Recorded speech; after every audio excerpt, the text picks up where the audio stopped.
Hello, everybody. Welcome, Arvanauts. Welcome to a Tuesday stream. It is 12:19 p.m. Eastern, and welcome, everybody, to Wilderland Adventures. It is day 57 in the land of Professor Tolkien. Adventures of Middle-earth, Wilderland Adventures, The Crossings of Celdwyn. I hope everyone is doing well and is looking forward to an awesome stream today. This is a big day, big streaming day for a lot of reasons, as we're going to talk about in just a moment. But before we get there, I do want to remind everybody about ways to support the stream. If you have not done so already, please consider following the channel. That is one of the best things you can do. Please spread the word about the channel as well to all, here, far, there, wide, and all that sort of thing. Please let everybody know.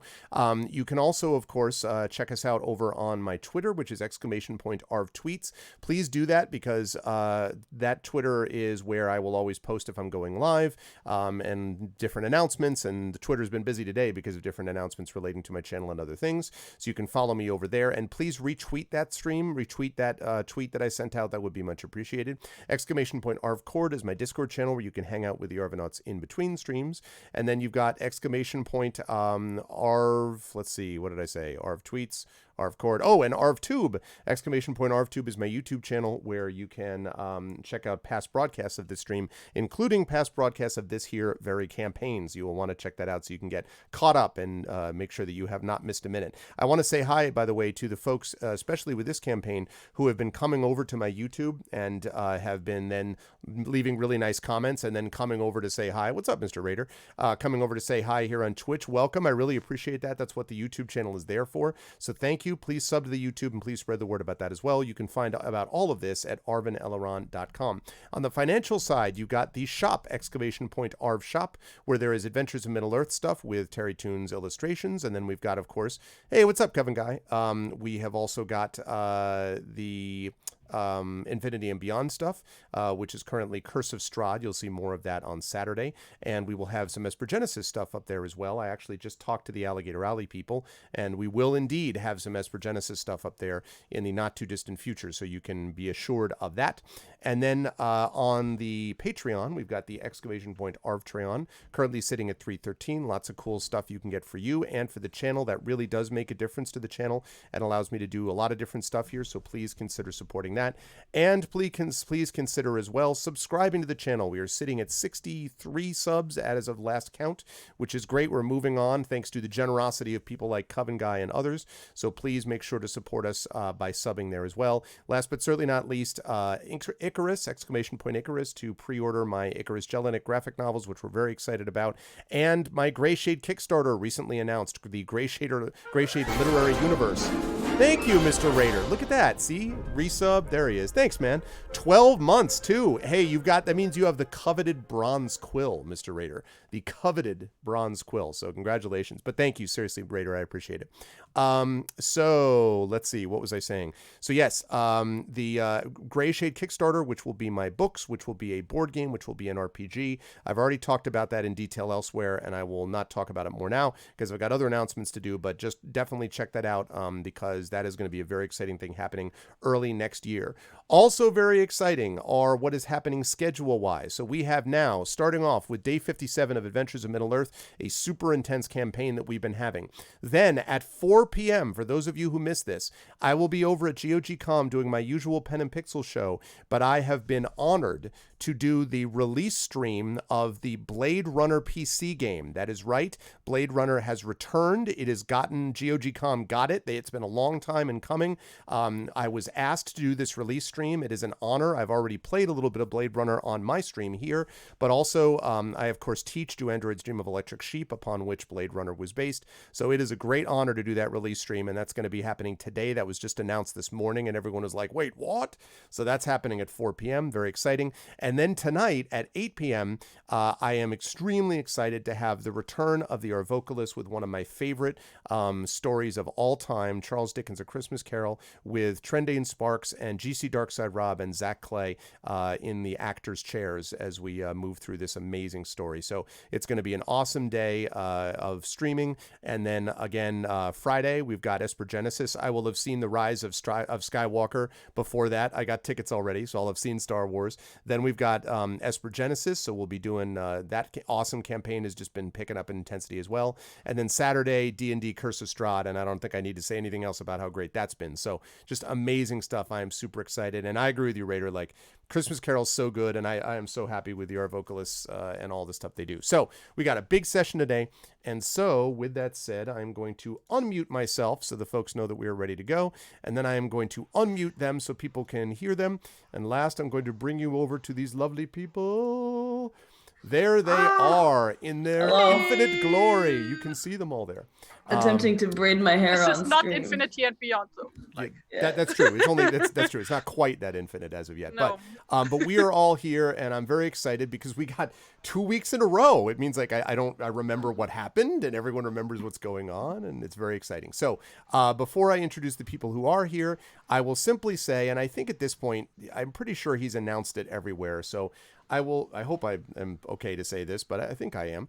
And that is that we are not joined by Will today because Will is getting married. And so congratulations to our very own Will with Encounter Roleplay. So he is off doing that. I don't know if it's actually today or if it's just they're in travel and in transit to do it, but it's awesome. Congratulations to him. And we will see him back in the new year where he will be a married man and will be able to reveal his ring and then his royalty. Revealing a ring in Tolkien's world is a little nerve-wracking, so maybe, but anyway. I'm sure it will only be one of the nice rings. That's true. It will not be one ring to rule them all. You knew it would happen, all that revealing royalty? Yeah, eventually. It was just going to be like, listen. But like the problem with the rings is a lot of the rings that they're all bound to the one ring, so it's like every ring is Yeah, it's true. bad, It's true. technically. It's true. So Yes. maybe he'll just have a little moment of Lorien. That's really depressing. Maybe he'll have a ring that's separate from all of this, has nothing to do with Tolkien. We'll see. Anyway, congratulations to Will. We'll have him back, of course, next month. But I am happy to be joined by my 3 other intrepid adventurers, beginning with a gentleman who is definitely awake. He is ready to go. He is fired up. He is, his excitement knows no bounds. And that, of course, is our good friend, Trendane Sparks. Hello. Congratulations, Will. Good morning, Tren. How are you? What? I'm sleepy. That's what I am. I know. So I'm hoping it's a dream. And It's all a dream. it's because if it is, that means as soon as I start having fun, I'll wake up and then we can do the show for real, and it'll be horrible, and there'll be lawn darts that look like ravens flying right at us. Exactly. Wait, Like that is what's happening. Like a missile.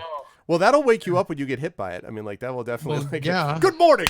Like, Yeah, it's nothing quite like a lawn dart you pick a body part. It doesn't matter. It hurts just as much. it hurts just as much. It's true. Yeah, that's what when you are awake, who do you play? Who are you playing when you're awake? I'm playing Thony Beer, I think is his name. Yes, that's exactly right. Tawny Bear, there, the Hearthminder, yeah, or Hearthminder, as some people seem to be pronouncing it nowadays. I don't understand. Hearth. Yeah, they're like, especially in World of Warcraft, they're like, yeah, use your Hearthstone. I'm like, my what? Your Hearthstone. I feel like I was saying this the other day about 2 D&D-ish terms that I used to pronounce a certain way, then was corrected, and now have been told that maybe the way I pronounced them originally was correct. So I always used to pronounce lich as like, L-I-C-H, like lichen. But I was told, no, it's lich. And I also used to pronounce a wyvern as a wyvern, but I was then told by people, no, it is wyvern, and I'm like, it's wyvern? Because I had to go through a big moment of grief and all the stages of denial and acceptance to let go of wyvern, and now you're telling me it really is wyvern after I got used to calling it wyvern, and forget about lich, like lich, like I don't know. So anyway, it's probably pronounced How about? Yeah, I was about to say try doing it in German. Lich. maybe that's what they were thinking about, like the German I don't know. Actually, I think it was in Divinity, they actually do pronounce it the German way. It's so out of place. It sounds so weird. Really? That's kind of hey, what's up, Lone Wolf? Good to see you. Yeah, I don't know, Flying Enemy. I guess some people do. Anyway, I'm not as sure about Lich because that was just one person and they might have been trolling me. But I know for sure that a bunch of people told me that no, really, it is called Wyvern. So I'm like, all right. Hey, some people say schedule and jaguar. Jaguar. So, yeah, the Jaguar always is like, what? I'm always like, I always thought it was Jaguar. Like just No, Jaguar. I say Jaguar. Jaguar. I always Said said Jaguar. I always said Jaguar, Jaguar. and then there's some who say Jaguar, It's like Sam. which I was like, wire? Jaguar. Sam I am. Sam I am Jaguar. It's like I Sam I am. mean, I've always wondered why laughing is called laughter. This, by the way, for those of you who don't know who this is speaking, my daughter is home from school because of weather conditions today. So my lovely child, who, guys by have the weather? way, should be congratulated because she was amazing as Lieutenant Ward in Annie. So she finished her triumphant performance. It was And awesome. It's also a servant. And you were also a servant. That's true. But I just thought of you as Lieutenant Ward, complete as Yeah, both servant roles. doesn't do much. All I do is just. And she had to handle the dog, so she had to handle Sandy, whose real name was Louie. She had to do that, and so she did a great job. It was cool Yeah. stuff. All right, Wait, congrats, says Arudinel. Okay, thank you for stopping by, Lone Wolf. Thank you. let me finish. Oh yes, go ahead and finish. Sorry. I just am confused because they say laughing is called laughter. Why is it coughing called cofter? Cofter. It should be cofter. Cofter. That's a good question. Called laughter. Oh, Well, laughter has a T in it, and cough doesn't. here, right on. Laugh. Well, I knew you were gonna do that. yeah. I knew it was gonna happen. Let's right on put the laughter in slaughter. That's what I was. Yeah. That was the It thing. should I be was Laughter. gonna say. Yes, Slaughter. yes, Laughter. yes. Slackter. Yeah. Sleepter. Anyway, it is good to have Tren with us English. playing Tawny Bear. Thank you, Tren. And Tren will be also back with us tonight for A Christmas Carol, one of the greatest stories ever told. So that is happening tonight. We already talked about Will. Moving right along down to the amazing and incredible Terry Tunes. Hello, Terry. How are you? How is life in the universe with you?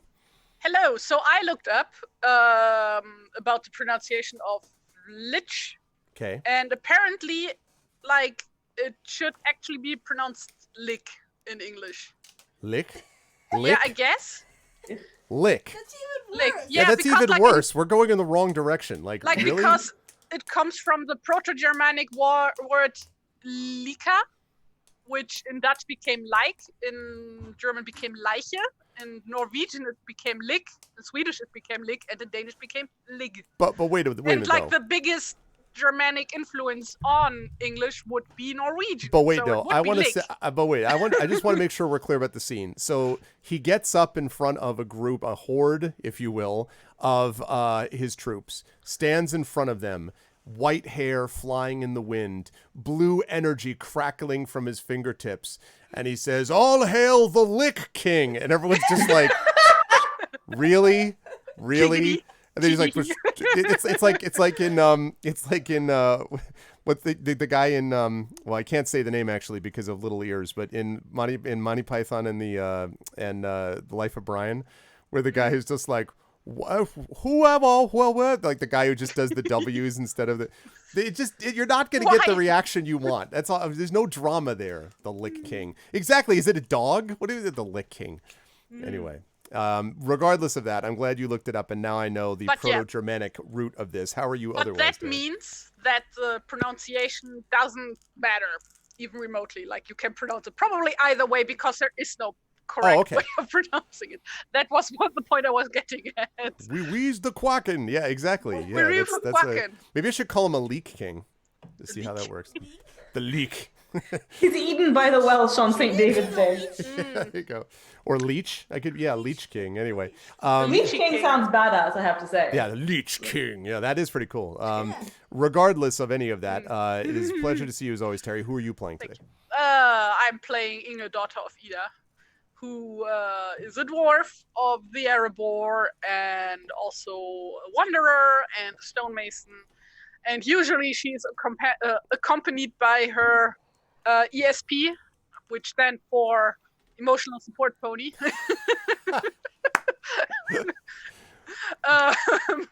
Lilleman. So, yeah, that's her. Very, very cool. Yeah. And she is fighting for her people, Lilleman, her friends, and all the free people of Wilderland, of course. As is Tani and Robar, and as, of course, is Amal Omatar in her character. Hello, Amal. Hello. Welcome. Have you almost completed braiding? Is it braiding It's almost done? it's a work in progress. It's a work in progress. This is what happens when I wash my hair and it's not dry before I leave the house, and therefore I can't do anything with it until it dries. And now I'm attempting to make something vaguely presentable, and Tari said, "Oh, you should do braids like River." Anyway, that's River is much better at braids. I dig it. I dig it. How are you otherwise, Amel? How's life? It's much better today than it was yesterday because I managed to finish a massive thing that was due, 2 massive things that were due. So I stayed up till like 2 to do the things that were due, but they are done now, and I am a little. I mean, I'm underslept, but more relaxed than I have felt in some time, so that's good. And there's still some marking to do this week, but when that's done, there will still be syllabi prep to do. But when that's done, then you could have some rest. then maybe for like 1 week, I'll be able to have some rest, and that will be nice. Yep. So amen to that. I'm with you, and I was doing the same thing more or less last night. So solidarity. I was in the midst of grading experiences and all that kind of good stuff. But which reminds me, first of all, so I'm sorry. Let me finish up with you, and I have to share something. I'll show you one of the nice things from students. But first of all, tell us who you're playing today, please. I am playing a woodsman of Rosgobel named the River, who, along with her faithful hound Stone, is a warden. A heraldic warden who is basically a fighty bard who is much better at doing her hair than I am. And man, I really had high hopes of this, but I think I might just. Currently floating in a river as we speak. Oh crap! Yeah, that's true. On brand, really. The river in the river. It's like all meta now. It's all on. We're becoming more memey every day, actually. But no, I knew somebody who used to pronounce it that way. Called what? Mimi? Mimi. Yeah, I'm like, no, it's meme. They're like, no, it's Mimi. It's spelled that way. Oh my God, just the word? Yeah. That's Mimi. where you have to hit them back with like, no, it's Mime. No, it's Maymay. Guys, it's Maymay. It's Maymay. Maymay. Which is little sister. All the dank new Maymays. Oh no, it's like Maymay also means like sister in Japanese, right? I don't like to think of dank new Maymays. Oh, that actually, that's unfortunate. That's actually kind of upsetting. Wait, in what language does it mean sister? Chinese. Chinese. Chinese, sorry, yes. Do you also pronounce it that way? We see it in Firefly, since Asian and Western cultures are merged. Simon refers to River as Meme. Oh, right. I never caught on to that. It's written, like, it tends to be transliterated MEI, so it actually looks more intuitively that way. I was actually thinking about Latino and Latinx cultures that often use mommy, too. Not as, like, mom, but as a kind of a sort of a gentle thing for children. Like, come mommy. Actually, like, in Arabic, when parents are referring to their children, they will say, like, mama and baba. Like it's the thing that I never paid attention to. Like I didn't realize it was unlike in English until very late. But if you are the mother, you will refer to your children as like ya mama and so on. But if you're the dad, then you say ya baba and stuff.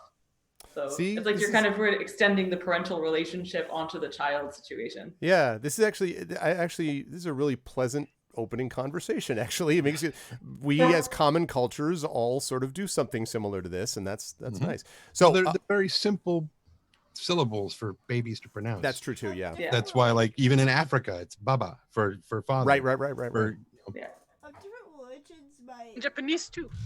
My family, me and a few kids at my school were like trying to do like their school a cappella groups, so we were trying to like sing different songs at the same time. So one of the kids is like, hey, you can do this song. My other friend's like, but I'm Jewish, I don't celebrate Santa. And they're like, oh yeah, you'll do this. So one of them did We Will Always Love You. One of them did this Hanukkah song that I don't know. One of them did Santa Claus Is Coming to Town. And I did a no religion version of God Rest You Merry Gentlemen. Oh, cool. All at the same time? All at the same time. It turned out really awful. Probably the word. It was still fun. It was fun when we did it. That's really cool. All right, I want to show these two things, and we got to get started. So I was given this as I was walking into my last final that I was administering yesterday. I had a student who's been in 2 classes of mine who's a good student, and I had also happened to have his girlfriend, which is she had recommended, and he's like, you got to take this guy, I guess. So he was in my Lord of the Rings class and Harry Potter class this past semester. So he gave me this present, and he said, I just want to tell you, and he gave me this really lovely letter about, how important I had been and whatever. So I'll leave that. That's just between, it was very nice of him to say. But he got me these presents.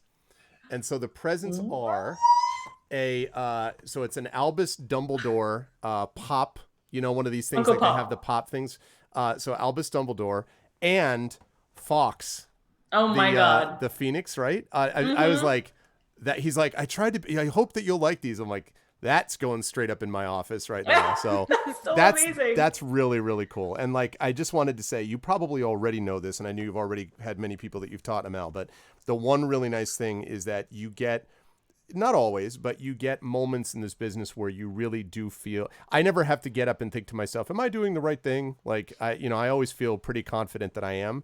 And it's nice to see stuff like this because he was like really moved by the class, and he's like made a profound difference. And so, I mean, I appreciate stuff like that. And in case anyone's curious, the grades were already submitted, so I couldn't have done anything. Grades were already in case anyone wondered. But yeah, so anyway, that was very cool, and I appreciated that. And yeah, and they have the whole set apparently. They've got Harry Potter, they've got Hermione, Ron, Draco, Luna Lovegood, Sirius Black, who's the best character.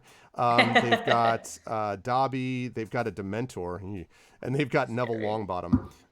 So they've got a lot. But anyway, so I thought that was really cool. Anyway. That's so great. So with all that said, though, we should get into our actual game today. We could just chat about nothing relating to the game, but we probably should do that. So let's fire up some music and talk a little bit about what happened last time, because, folks, we had kind of a busy couple of sessions. The fine people here, let's throw on some ominous music. How about that?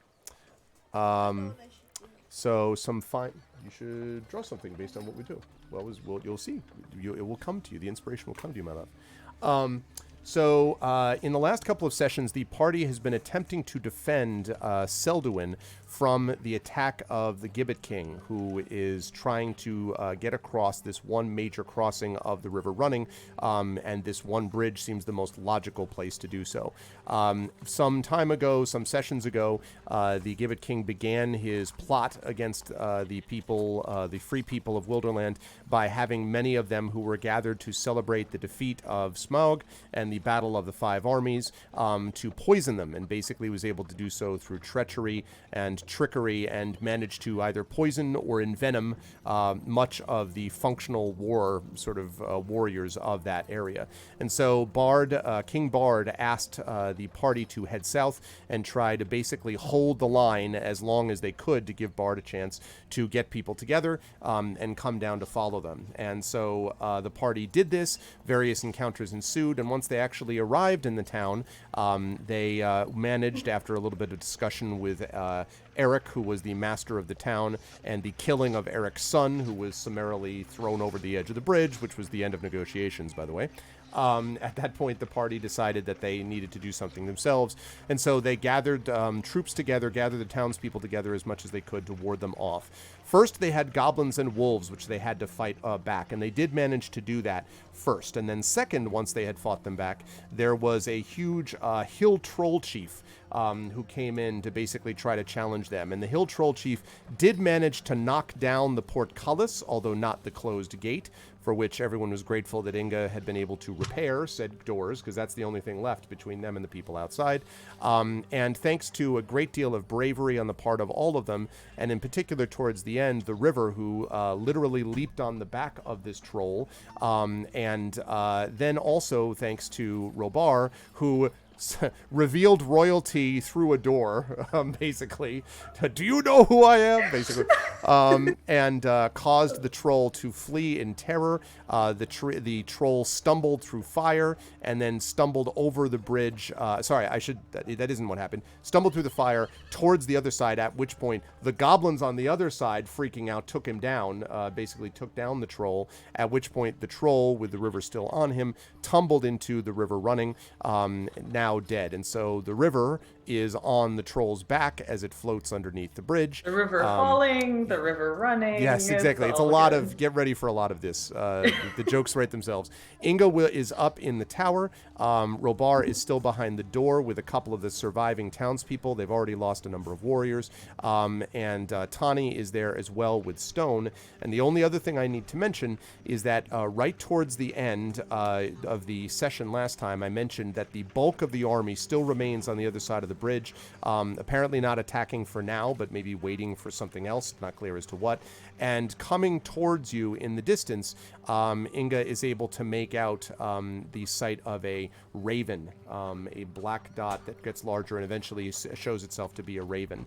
And so as we sort of lead things back in, I will mention that the raven is coming towards you, is still probably, I don't know, maybe 20 or 30 seconds away.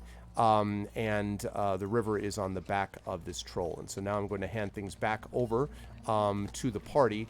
And I'll start with you, River, because let me just make sure I remember what we've got for health. I have got, I have on here, 23.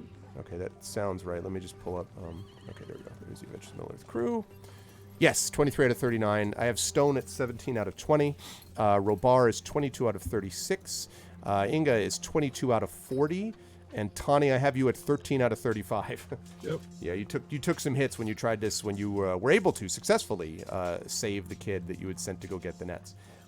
So I will hand things back over to you first, River. So you're floating underneath the bridge, going relatively quickly, but not so fast that you couldn't, do something if you didn't want. You don't see any archers at the moment that are close to the bank, but you see the masses not that far in the distance. So there's still a lot of the army is still there, obviously, but you don't see anyone obvious, at least at the moment, on the banks. So you're not at risk, apparently, of being fired at yet, but, you are kind of exposed out there in the back of this troll. Right. So, and the current, to be clear, is running down? Yes, it is running north. That's right. It's running basically East. Running to the east. Yep, west-east. Okay. Like that. Right. Well, yeah. River is going to want to get back to her party as best she can. What is the underside of the bridge like?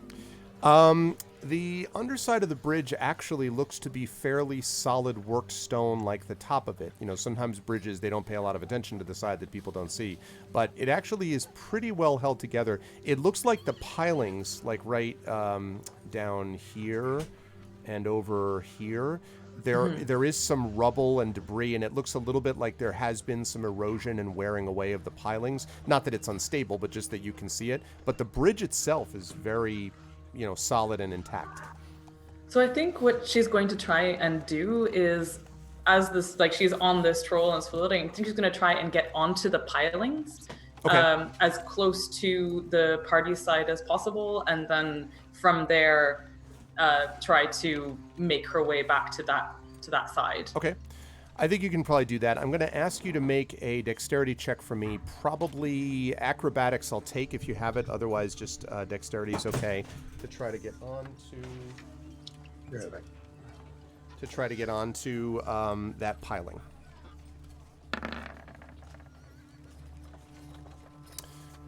So an 11. Okay, so I would say that you are able to get close to the piling and pretty much on it, but you're not holding on very well. So basically, okay, I'm just putting your character here. This is where, because he was kind of floating basically east this way.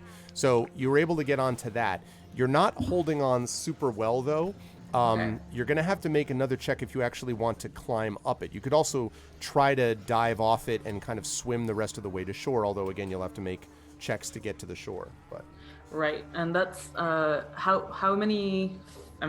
What's the thing again? Oops, sorry. How do I do them? That's the measuring thing, right? Can I? Yes. Okay. Yep. There you go.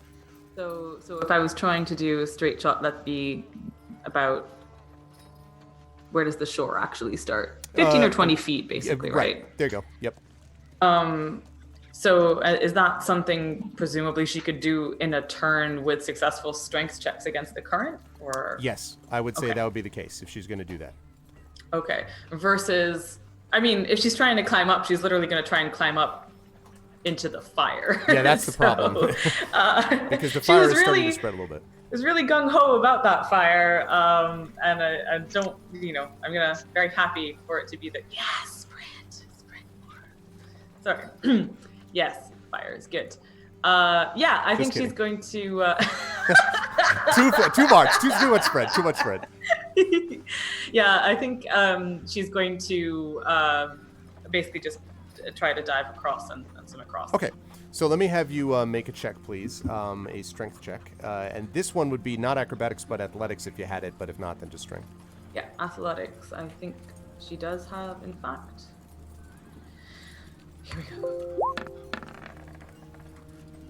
Woo! Wow, yeah. So you swim across strongly, and as you are getting close to the other end of the bank, you hear a whimpering sound, and then you see Stone like peek his head out around the building and sees you, and he starts like walking down towards you, kind of wagging his tail furiously. So you're about here, I would say.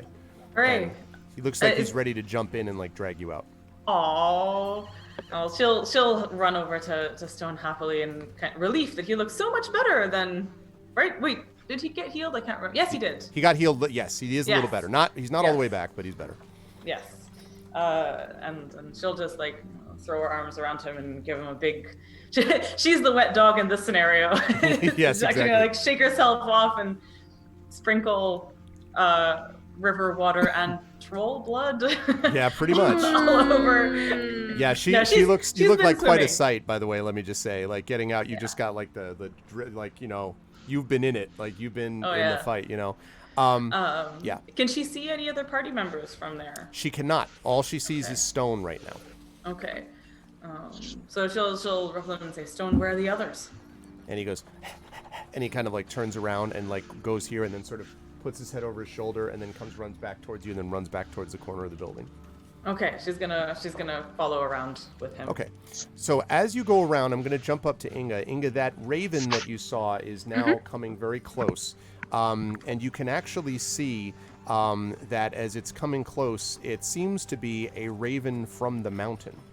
And as you're sort of looking at this raven flying towards you, you suddenly see a bunch of other black shapes. And for a moment, it's confusing. You don't know what you're looking at. And then you see that the black shapes were shooting from across the river. And you can look over and see that hiding in the grass and the bushes on the other side are several probably orcish scouts. And one of the darts strikes the raven through the body. And it gives a caw and then soars and hits the ground at the base of the tower. So you can't see where it went down, but it's like down here someplace. And you hear a great like laughing on the other side of the river. Can I shoot the orcs on the other side, or is it too far away? You could try to make an effort if you wish. They are very hard to see. I mean, you could make an effort, but you're like taking a huge guess. Like there's somewhere in that black darkness that's sort of swirling, and like it's hard to see. Nope.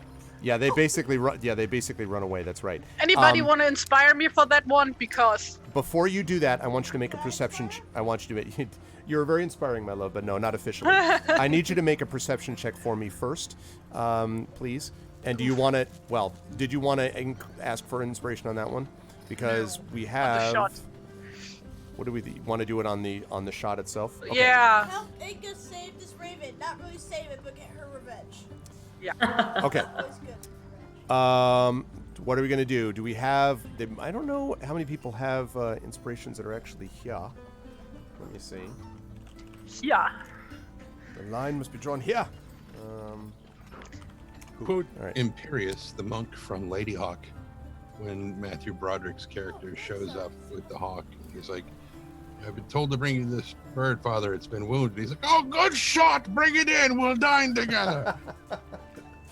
That's right. And by the way, another movie starring Rutger Hauer, about which more later on, he said, branding. Okay, so Yeah, I don't think we have anyone in the middle at the moment who has inspiration on this. You know, I So- suspect I do, but my name isn't listed in there. Did you use yours, Tren? Maybe not not. last time. I don't think so. You're supporting a tier 2? Yes. I don't know. I just know that the PayPal message came in yesterday that I had renewed my. Inspiration that, yeah. Hey, Coven has one that's left over. Inga has There we- requested an inspiration. I think on the shot, not on the perception. On the shot, yes. She wants to take down these unmentionables that have just shot down this raven. It's revenge. It's revenge, yeah. It's vengeance. It's revenge. Oh. Nice. Outstanding work. What? Outstanding work.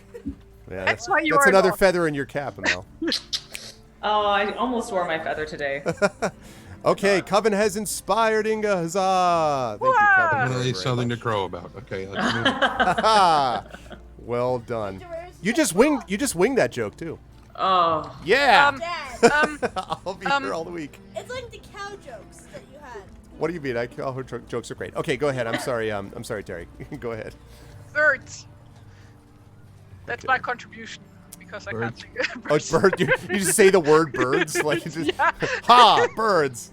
I just birds. No, I want to shoot that guy who just shot down the raven. I don't blame you. That guy's a jerk. And I'm gonna use. Natural 20. Please. Oh my god, Okay. please. Natural. Can't look. 21? Well, it is a 21. Oh, 21. yes! Hey. Okay. Ah! So your arrow fires off into the bush, and you hear this, this sort of cry, and then this sort of shout, and then you hear this. You kind of hear this big rustle and commotion, and then a bunch of at least 3 or 4 figures like run off, basically, fall out of the bridge, fall out of the bushes, essentially, and run off into farther into the darkness. Oh, wait, doesn't she get a second shot? You can. I do get a. Yeah, you do well, get it's 2 not shots. a- Yep. Oh, cool. Then I wanted to shoot another guy. If I may. Yay! Another 21. Nice. Yes! Do you want to shoot the same guy? If he's still alive. Or, I mean, yeah. like you have no idea of knowing whether he is or not. You're just firing in the same direction, basically. Aim at the one that has no, the then I arrows want to sticking out. shoot one of the guys who tries to run away, I guess. Okay. I would say that hits. And you hit him in the shoulder. You hear this cry, and the figure, the sort of form, stumbles, but manages to do the rest of its, apparently get away, from what you can tell. I'm just pulling this out because I'm trying to find. There we go. Okay, I'm trying to find a picture to show you. I have a picture of this To thing. show Okay. us, apparently. So, all right. So you knock them down. So the raven itself was somewhere down at the base of the Yes. at the base of the tower. I would like to go after him. Okay. Now, hopefully, because of what you just did, you may have dislodged those archers, and so that may be of help. Okay. Raven. Oh, wait, how big was the raven? Like, is it a regular sized raven or is it like a giant raven? It's a large. It's not an Pterodactyl enormous. You can ride it type raven, but the ravens of the mountains are very old and very decent sized. But I like could they're- carry it. That's a Oh yes, yeah. Oh, yeah, okay, yeah. yeah. On a bed of lettuce. And, well, We just need more. We just need more fire. Exactly, Marinda. That'll solve it. Okay, so you move around to the tower, and you move around to the tower and sort of go to the base of it, and you see him on the ground there. And I have a picture here. All right. saying, if you throw me back in the water, I'll grant you a win. No, that's a fish. Different type of story. Okay, so I've put this up on stream, so you can see this on the stream. So you can see the raven is lying on the ground, pierced by this arrow, and No! the raven is still living actually, but not. It's way beyond what even Tani would be able to do at this point. And you can see his beak, Inga, kind of moving slightly as if he's trying to speak. I move my ear close to the beak. And when you move it close, you hear him say, I am Corin, son of Roak. I have at last reached the end of my days. Listen to my counsel. Fight the shadow with fire or water. A foresight is on me. I am warning you. Take this lesson from me and the paper from Bar. And then its eyes close. And son of Roak. I know, right? Yeah. Oh yeah. My daughter, we just Oh, finished no! reading The Hobbit. You mean oh no, not oh yeah? You know, you mean like, What? ooh, yeah. He dead. Roak, son of Kark. Yeah. So there is a parchment, little piece of paper that you can see that is wrapped around one of its legs. Yeah, first I want to pick up the raven carefully and like Okay. carrying him around the tower. Okay. Like here basically. Okay. You do that. And yeah, then I carefully put him down and get the piece of paper from his leg. Okay, you unwind it. At this point, the rest of you can see that she's got this raven that is now clearly dead. And on the parchment, you can see that the parchment has the unbroken sigil of King Bard himself. You actually recognize this, Inga. And the message it carries, assuming you're willing to break the seal, are you going to break the seal? Yeah, I'm gonna go to the other guys. Okay. And So you bring over the parchment, and when you break the seal, you see there is a short message on the inside, which is still readable, and it says, Dale marches south with Esgaroth and the dwarves of the mountain. Hold the river through the night. At dawn, look to the north. nice. So this is what you see, and it is now closing in. I would say it mentions that the night is falling, but of course you have a nice light right in front of you as the bridge continues to burn. It's the most wonderful time of the year as the fire continues to burn. Burning some bridges here. Hey! Exactly, they're burning their It's bridges. like they come here, we're like, hi, so we had they're like, how's your day? We're like, oh, it's totally fine. Like something explodes. Nothing. That's right, nothing happened. So the villagers of Selduin, and you can see behind you that they have put out the fire that was on top of the roofs, although there were a number of very burned and like broken down, roofs now, and but they seem to have put out the that for the moment. And as it gets darker and darker, you can see that lanterns and torches are beginning to be lit as well. Hopefully, presumably to better watch for the advancing enemy. So. So that's the case. As you look around, you see a lot of the townspeople that originally were together as warriors have fallen, Tani, and they're beyond your help. But you can see that there's still a number of wounded on the ground that you can tend to. And as you start to look at some of them, a woman approaches you. And she has dark hair. Her face is streaked with dirt and sweat. And she seems to have a cut on her arm as well. And she says, excuse me, sir. Are you Tawny Bear, they call you? I am. Sir, they say you have great skill in healing, sir. And it's my husband, sir. My husband Bjork was struck by an arrow in the last fight from those devils, sir. And he needs help. I know many others need help too, but I don't know that it'll last much longer without you, sir. They sent me to find you.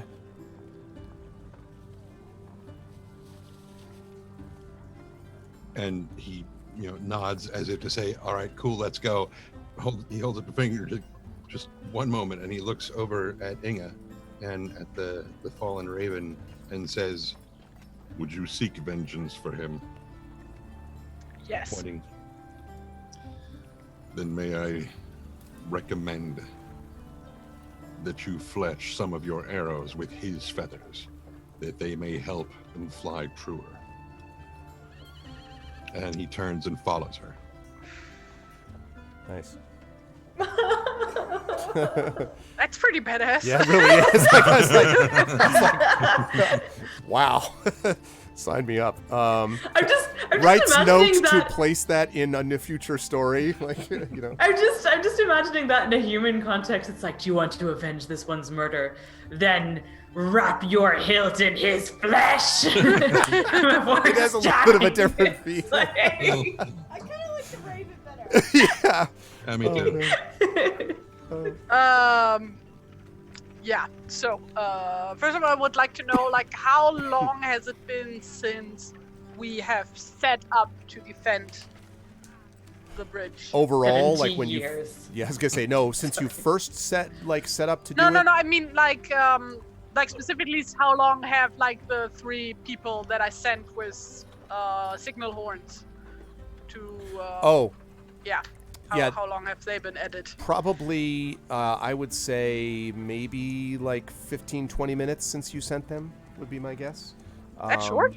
I think Yeah. so, because I mean, rounds are only 6 seconds. yeah, like I mean, there was a lot of gap in, because I don't think you sent them in the first round, if I'm not mistaken. Although correct me if I'm wrong. I thought you sent them after the troll was around. Did you send them all the way back No, at the it was beginning? No, before I that. sent them like before the first wave attacked. Yeah. Okay, well then maybe it's been a half hour then. Then in that case, I'd say Okay. about a half hour. No, I was like, it would have been several hours, and I would have like asked to replace them. It definitely has not been several hours. Okay. Good. Yeah, in that case, I guess Inga's gonna like help Tawny with like the wounded. Okay, so Yeah. he's been. Are you going to accompany him? Because he's been asked to go help this person. Do you want to accompany him, or do you want to stay here and help the ones here, or how? Do I'm you wanna- gonna help the ones here. Like, Okay. I mean, Inga's no healer, but like, I guess she can like, Traveling with No, at Tony least, probably like- taught her a little bit. Yeah. yeah, this- like make sure that Yeah. they drink water and stuff like that. You know. Okay. Is What about this- you, River? Yeah, is this a situation that is going to count as a short rest? A short rest, yes. Not a long rest, obviously, but this will count as a short rest unless some other random ambush happens. But at the moment, yes, it looks like a short rest is in the offing. Okay, because that is a situation in which River can actually use her staunching song of the wounded. This seems like a good time and- for it. Yeah, indeed. So I just want to look at the mechanics of it again. It is. After you finish a short rest, you may sing this song to recover a hit die plus your constitution modifier's worth of damage without expending one of your hit dice. By spending inspiration, you may do the same for all the other members of your party. Your allies roll to recover hit points based on their hit dice and constitution modifier, not yours. Okay. So, Be right back. so I don't know if there's anyone who has inspiration to give River, but kind of regardless of the mechanics of it, she is going to put herself in situations where she can, sing this to the wounded, nevertheless. And What I will say about that is I think you probably then, if you get inspiration, and I will ask, actually the inspiration may have been used up from the people that are currently in chat, unless Tren has it, and I'm not sure. I'm trying to figure out what the deal is, Tren, because because you get inspiration at tier 2 of support, and or if you support, I think what it might be is if you sub to the channel and you also support the Patreon, I think that works out to an inspiration. Maybe that's what it is. So yeah, I don't know. In any case, assuming that's the case, then I'm willing to let you do that. You could use that inspiration here so that she could then use inspiration, in which case I would allow all of you to get the benefit of the staunching song with inspiration, basically. So if you want to do that, Tren.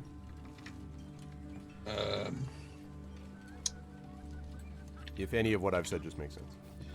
I'm working on waking up enough to process it. Right. I am also, as we speak, trying to figure out how to finally actually support the channel so that I too can give inspirations. I've been meaning to do this for some time, but I just keep forgetting. It's not a requirement, but I appreciate that. You can either sub to the channel at tier 2, which is Yes. I think, or you could or you could support the Patreon, and either or. I'm supporting the Patreon. Lovely. I'm just gonna go through the steps. Cool. Now the so- only thing, just so you know, the only restriction I put on that is that you can only inspire others in the party, not you.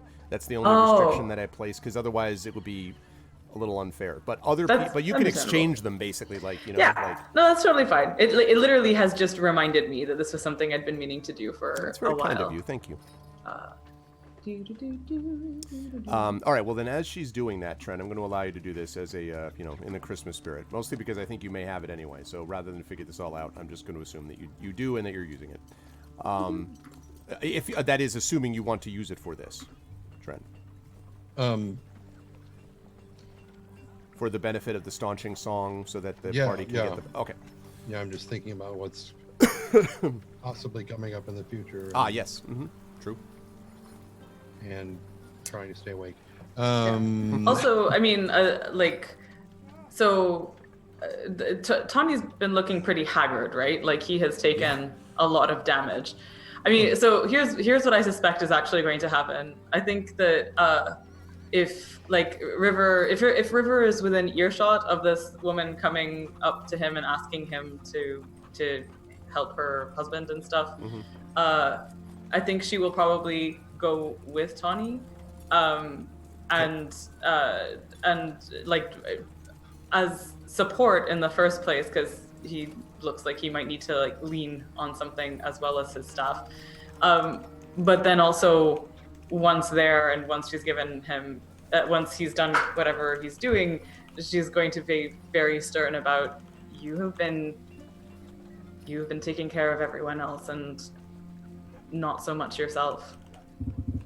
I think that you could also do with the rest.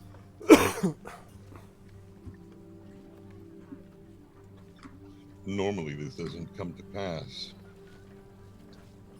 Normally I'm well outside of the area of fighting. The fights are just coming to us more and more. Which just means we need to close ranks all the more, you know? And find all the ways to support and shield each other.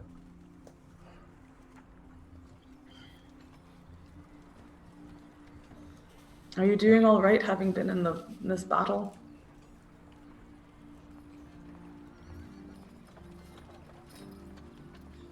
The only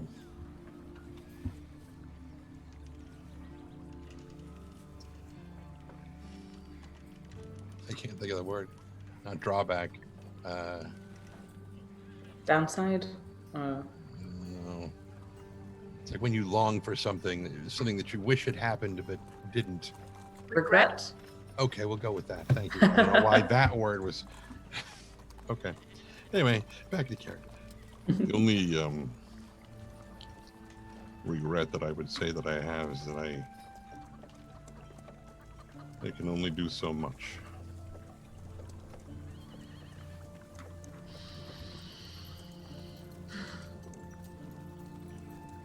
It's true. I feel the same way. I always want to be stronger and faster and more able to make it so that no one else has to fight. But we can only do what we can. Hope that our mistakes don't lead to the harm of others. And he kind of looks off after the boy that he sent to go get the net, who came back with an arrow in his leg. He's sent back up to the village. Yep. Yeah. Yes.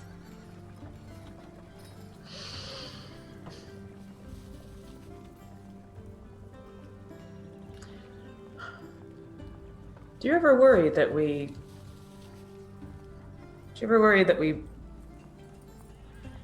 bring people more trouble than we defend them against? Sometimes. Though in equal measure, it often seems that we seem to show up just in time to save people from some terrible fates. I don't know if that equation is in balance or not. Yeah.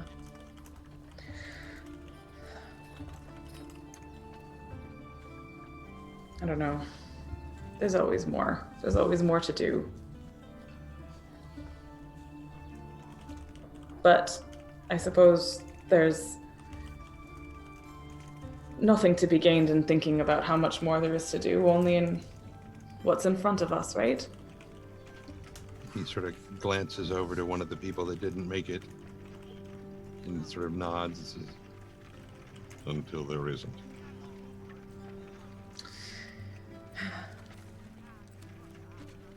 River kind of runs out of things to say and just looks away and then just starts singing. All right, so as she's singing, let me just take care of that while she's doing the staunching song. So that means that you will each get a single hit point. You'll get a hit die without having to use one of your own. So just as you would use your hit dice to level, if all of you could roll, and it will be, I believe, a hit die plus your constitution bonus on the heal. So you'll roll the hit die and then add your constitution bonus. So everyone should do that because she's using inspiration. Trent's inspiration to do this, so everyone should do that. Or just click the word hit dice on your character sheet and it'll add the modifier in automatically. Would you mind doing that also for Robar, Trent? Yes, I would mind very much. Yes. Wait, Okay, what? well, A hit die modifier? Nonetheless, we do. If right below you get your current hit points, temporary hit points, and right below that is your hit dice. If you just click on the word hit dice, it'll automatically add in all the bonuses and everything for you. For a staunching song, really? No, not Oh, in addition okay. to staunching song. Okay, right. So, because that's like, all right, so you recover hit die. Oh, okay, plus your constitution. So that it's a hit die plus your constitution modifier's worth of damage without expending one of the Correct. dice. That's right. Great. And, right, gotcha. Okay, Okay, cool. so Tani got 5 back, yes? Uh, Did I read that right? yes, Okay. I think. All right, so that means you're up to 18. Inga's got 6 back, so that brings her up to 28. See? And River? River's got a whole 4, Woohoo! That was actually for but I've actually got a roll for stone as well. Yep. I just got you at 27 though now, River. Yeah, great. Ow! And then Robar's got 7 back. 7. Yeah, I forgot to switch the rolling as over. That's so that was 7 for him. One of your Correct. patients scratches you, Inga, just like you know, while you're there. Just like, The raven ain't dead yet. Raven looks at you, Question, and goes, but- meow. Yes. I forget, do I roll River's hit dice for stone? Because I don't Shoot, see I don't them remember on- I don't remember how we did that. I was trying to remember how we upped his. No, he doesn't have the same amount as you do. I'm trying to think of what we. No, gave his him for his his total is always like something of mine times 4 or something like that. But Like your level D4 or something like that. yeah, let's see. Okay. Oh, well, if it's what? I just noticed Stone actually has his own die for initiative. What?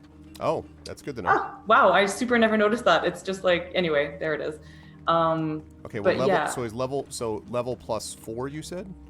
So. No, sorry. His hit points are my level times 4.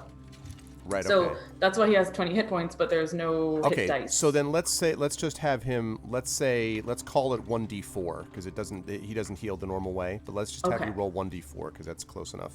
Cool. Want to add his constitution modifier? Please. Yes. Oh, right. And it's not- and it- Thank you. Yep. So 1 plus. 1 plus 1. So Okay. So 19. Okay. he's almost at full. Yeah. That's okay. It's got a bit. Oh my God! You modified the emote by putting shades on my. Very nice. Very nice. I appreciate the emote modifier, Kevin. Okay. So that is done. As you Do are we, moving on. with a short rest too, can we also just use our hit dice to recover? Yes. And in addition, you can Okay. use your remaining hit dice depending on how many you all have left. Okay, because I've got all of them. So Then you might as well use what you got. yeah. So I'm gonna use another one. Nice. Plus the con modifier there, right? Woohoo! Okay, yeah, great. Nice. So 10 more. Okay, so that brings you up to 37, right? It's a critical, so 20. Yeah, right? Double, Denied, you but double the nice dice try. rolls. Yeah. That's true. Okay, great. Okay. Hooray. And I will do that as well. Like you because- even, Arf, you even used to have the song, like as an opening song, right? Where they like sing, like critical, gotta do some double damage Critical with hit. it. Yeah, exactly. Yeah. Exactly, but it's literally like, oh yeah, it's a critical hit, critical, and that's a hit. Oh yeah, it's a critical heal. They But do then not he sing says, that. I'm making 90 double damage with it. Yes, but actually says my main man did double damage with it, right? No, he said I'm making 90 double damage. Because when you You are read it just critical, noticing? then you had to roll to see how critical your critical was. Yes, my main man did double damage with it. I'm making 90 double damage. Never mind. Where did you say make that 90? Is she eating one of your brushes? Yeah. I don't have any toys on my desk. He has a so- thing for lead-based paint. It's right there. In the meantime, Tani, why don't you do your roll so I forget? 1 and 2. Wow, look at you people. Wow, So that's 15 points. So you're up to 33. Okay, everyone's keeping track on how many hit points they have, hit dice they have left, right? As well. Yeah. Okay, and Yeah. then okay, and Inga, are you? Even though you're extending to your patience, I'll allow you to do the as well. I'll allow you to do the hit dice if you wish, So we got one free, correct? Yes. which you already did. Yeah. Yeah, okay. So I'm gonna do 1. That would be 4. Is that counting plus your con? So that was It says D10 plus 2. Yeah. okay. So I was 4. Yeah, okay. I just rolled like shit, so. Okay. All right. So 32 out of 40. Lovely. Okay. Another one, and that would be 11. So I'm 11. full. Okay, so you're up to full. Yeah, we do have the channel points, folks. I have not had a chance to do any adjustment to it yet. I may try at some point, but I've been a little busy. But in the meantime, you're welcome to use the channel points for things. You need Although I'm some a new little avatars. troubled by whatever Arudinel just did. That's Put a red nose on there. troubling. And some That's good. There you go. I like Coven's one. That's good stuff. which clearly means he eats a Rudinels. Oh, you can't. What? Ooh, this is so great. I've now that I've pledged my tier, I have unlocked access to the ability to message Arvin Elrond directly for That any other guy. benefit questions. My God. You know, I also should say, by the way, that thank you very much, by the way, for doing that. And because of this, you also get the benefit of either, the first time you pledge at that amount, you get either an epic poem written about you, or you can get a character background written based upon basically any RPG system. You just send me the stats of the character, and then I write a character background out. So, except I probably not the river, 100% because I want a think you're poem. doing that yourself. So, you want the poem? Okay. Poem That's- for me. That's what I went with too. Yes. Okay, cool. I look forward to doing it. Thank you very much for that. Also, I also want a poem, but like write it in Kustul. in what? In now? what? In In- Kustul. Kuzdur? What is? Kustul, that's a dwarven language. Oh. That's basically just Latin. Arf! How do you not know that? Well, I didn't. The pronunciation didn't. You are getting your like my Tolkien Tolkien license nerd removed. Yeah. license revoked. Yeah. Okay. Bring dishonor upon you and your family dishonor and on your cow. you, dishonor on your cow. Dishonor on your family. Yeah, that is my favorite part of that. Okay, I will do that. Thank you so much again, Amal. That usually the poem comes out like the month after, so you would get it in Awesome. early January. But thank you. I'm That's in. really I'm cool. in no hurry. Thank you. I want you to have labored over this. I will labor with great intensity. You kidding me? Exactly. This is gonna be the highest pressure one I've ever had to do. Yes. Okay, but thank you very much. I really appreciate that. What are you gonna support my Patreon at that tier 2? You know what would be great? It'd be great. Support you enough by being your daughter. Wow, look at that. Oh, You support me. You do support me enough by being my daughter, and you could say that feeling's mutual, my child. Pursuant to previous conversations, you- if this epic poem could be illustrated, that would be even more Oh, so amazing. you could illustrate the epic poem that I write. Is that cool? Yeah. I would then frame it and put it on my office wall, Ooh. displaying it to all my students. She's trying. She's got this picture of Inga, and okay, I won't explain it. This is great. Spoilers. Annie turned out really well, Mirinda. You turned it really well. Yeah, exactly, a Rudenell. Little Arv tried to rules lawyer her way in. I know, right? My own kid. All right. Anyway, let's move on here. So, Does she have plot armor though? Yeah, that's a good question. Yeah, my daughter would have any kind of armor I could. Give Oh, her. boo! But my pony can't. I see how it is. You love your daughter more than my imaginary If pony. Lilimon were my daughter, I would treat him just the same way, and it would be really confusing. So instead, I will just say nay to that solution, and I will move on to the actual story. Okay, so you are brought by this woman, Tani and the River, who introduces herself as Amadisa. And Amadisa brings you into the inn, which you might remember is that large building that you felt was sort of vaguely defensible compared to some of the other buildings in town. And she leads you into the inn where, and she sort of holds out a shaking hand and reveals a man who is in clearly the armor of the town and looks to be in very, very bad shape. He has an arrow basically right through his middle, Tani, as you look there, and you can see that he's kind of rolling back and forth and groaning he seems almost delirious in pain. And she says, "He's been like this for a while, sir. I finally came because I couldn't think of anything else to do." This is your last. You should have started with that. Call the ambulance first. And then, never mind. They only just brought him in, though, sir. He was down by the bank. Okay, what was he doing at the bank? Do you guys have to go to the market, or sorry, I should get into character. It's very, very sleepy. That's pure gold, that joke. Yeah, sure. Okay, yeah.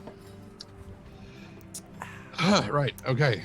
So Tani doesn't say much. He just moves in and starts getting to work and examining the guy and make a medicine check for me, please. Blah. Can I assist in as much as like River is there with? I was thinking that she would probably have her harp and stuff in this inn. And you could be, yes, if you want to be trying to play something kind of light and uplifting, diminish or his pain. Sure. Yeah. You can definitely try to do that if you wish. Lay You also, still. River, having seen more than one wound in your time, this does not look good at all. So go ahead, Tanya. I'm sorry. You. Okay. 14. This man is dying, and the arrow that's through him has pierced his bowels. There is no surgery that could save him at this point. The best that you could probably do is to try to make his last hours comfortable, you would say. And he seems to be, again, sort of delirious with pain and fever, and Amadisa sits down by this chair, which has clearly been sitting by the head of the table where he's lying, and kind of, is sort of whispers into his ear and then looks at you with this kind of desperate expression. But, I mean, yeah, it is what it is. It's not that Tani is cruel, but he does not sugarcoat where it's not necessary. And so he's just, when he looks at her, he's just kind of like, but she kind of, her eyes widen and she kind of, but he breaks out his stuff anyway, and he starts basically he asks somebody else nearby for yeah, there's a few warriors in here, I should say, that are laid up, not nearly as bad as he is, but right. That are here, and there's a couple people like running around trying to tend to them. And he basically asks for some hot water. Okay. As he lays out his mortar and pestle and starts grinding something. Okay. And it's basically poppy seeds. He's basically going to make poppy juice to ease the guy's pain. Okay. So they do that. They bring the water over to you, and as you're so you're not really treating his wounds at the moment. You're just making this poppy juice, right? So, well, I presume the arrowhead is still on the arrow's shaft. through him. Yeah. like sticking out the back? Because then that'll make it a lot easier to get it out. It would stick it well, but the thing is, it's barbed on the other side. Like if you with apologies to my child, if you whatever direction you're going to do violence to this wound, whether you pull it out either way. In fact, Well, I mean, if it's all the way through, then you would just break the shaft off below the arrowhead and pull it back, or break the plumes off and pull it the rest of the way through. Yeah, you can probably do that if you wish, actually. But and again, it's the sort of, the foul sort of orc arrow is always designed to do maximum damage, both directions. Right. But you are able to do that, although the only thing is to do that, because he's kind of lying on his back, rolling back and forth, and it kind of went diagonally through him. So you'd need to roll him slightly up to be able to do that, which is probably going to cause him more pain, but if that's the temporary thing you have to do, that's what you have to do. So that's part of why the poppy juice. It'll help relieve some of that, and then I'll be able to get the arrow out. But in the meantime, so you are going to do that. So at some point, you're going to be treating the wound, though, once you pull this. Okay. So you make the poppy juice, and then as you pull this out, and I'm going to ask for the river in on this as well in just a minute. As you're sort of treating the wound, now, again, this person has been pierced by arrows, and there's no saving him, as I said, but there seems the sort of nature of the wound, the delirium and the fever and everything else that he's fighting seems more than just what you would have gotten from this. Like, presumably you'd expect he would be unconscious, frankly. Like, he shouldn't be awake and in any way, kind of slipping in and out of consciousness. And, River, I would like you to make here... I'm going to ask you to make an insight check, please. And I'll actually ask you to do this at advantage. Excuse me.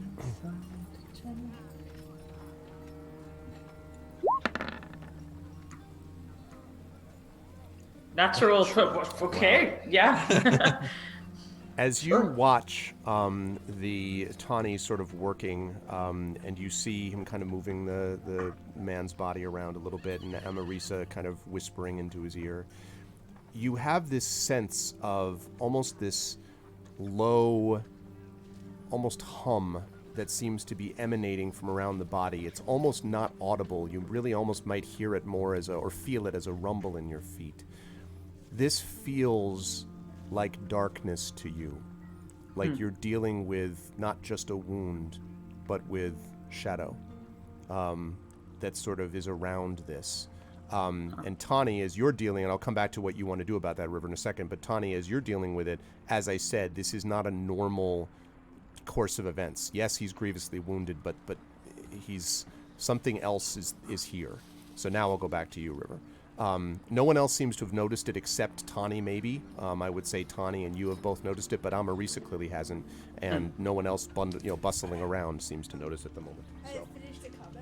Okay, wait, though. You gotta wait. We'll come back to that in a minute, sweetheart, I promise.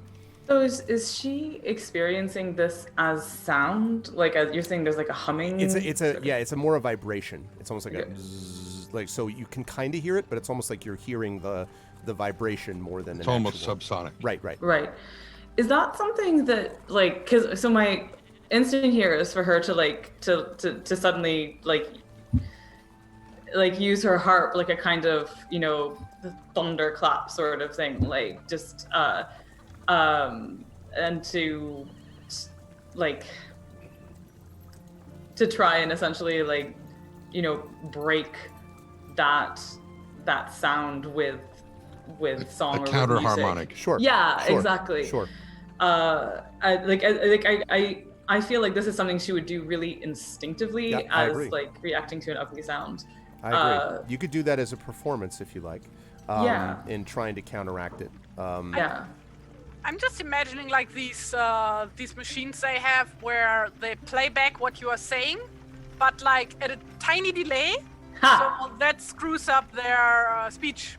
Yes. Mhm. So that's what I'm imagining. Well, and the interesting thing is, if you literally in sound, if you have if you're in tune, two notes will sound perfectly in line. As they go out of tune, the first thing you'll notice it as is a like the vibration, because the waveform is literally different, right? As they're going out of tune a bit. So, so yes, so you can definitely try to do this. And as you're preparing to do this, I want to jump back to all of this is taking probably about a half hour or 45 minutes as you're in the process of doing it.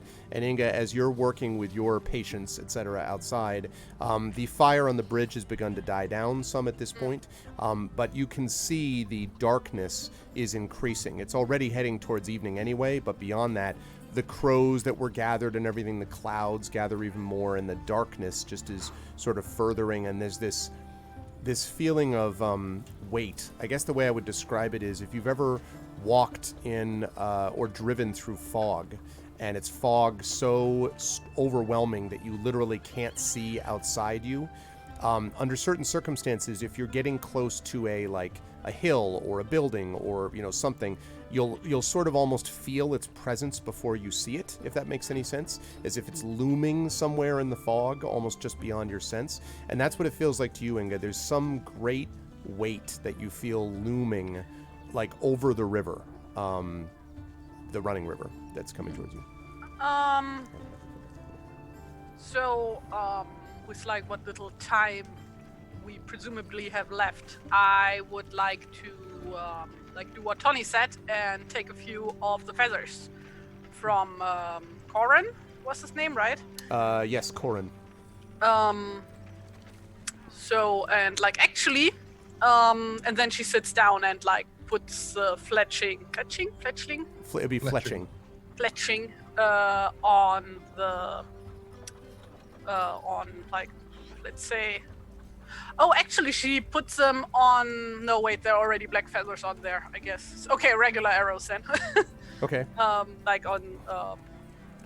Let's say 2 arrows. I was about to say, arrows, you probably have enough for about 2 arrows. I'm not gonna pluck the entire raven. That would be rude. No, it's she takes 3 come feathers. back into chicken. You're just like, all right, that's great. It's all said now. Yeah. No, she takes 3 feathers from one of the wings, but the third feather, she doesn't turn into an arrow. No, she actually sticks it in her hair bun. I see. Yeah. You feel something repeatedly pawing at it as you put it in your hat. You don't know what that is. You just suddenly, you're just constantly.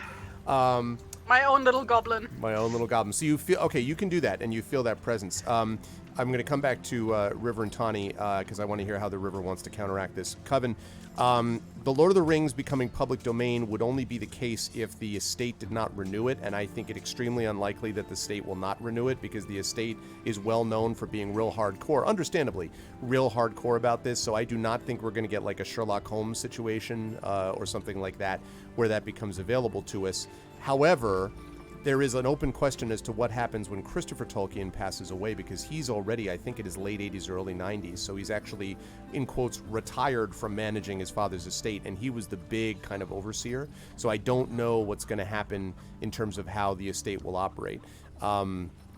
There's so much being done with it, with the Amazon thing, with the Amazon show and everything. There's a bunch of stuff happening with it still. So anyway, so let me jump back over to River and Tawny.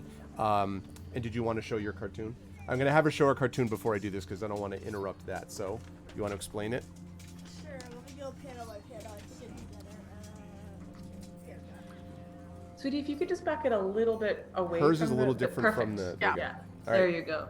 Ha! Okay, so. Oh. Is that a raven? Oh no! God, that's so great! And then yay, it's coming towards it, and it gets hit, and it's going down. No! And everyone's But then- can't do this camera. And then she just shoots him with them. And thumbs up. Oh my god. Revenge! She does thumbs up at Absolutely. the Yeah, it's end.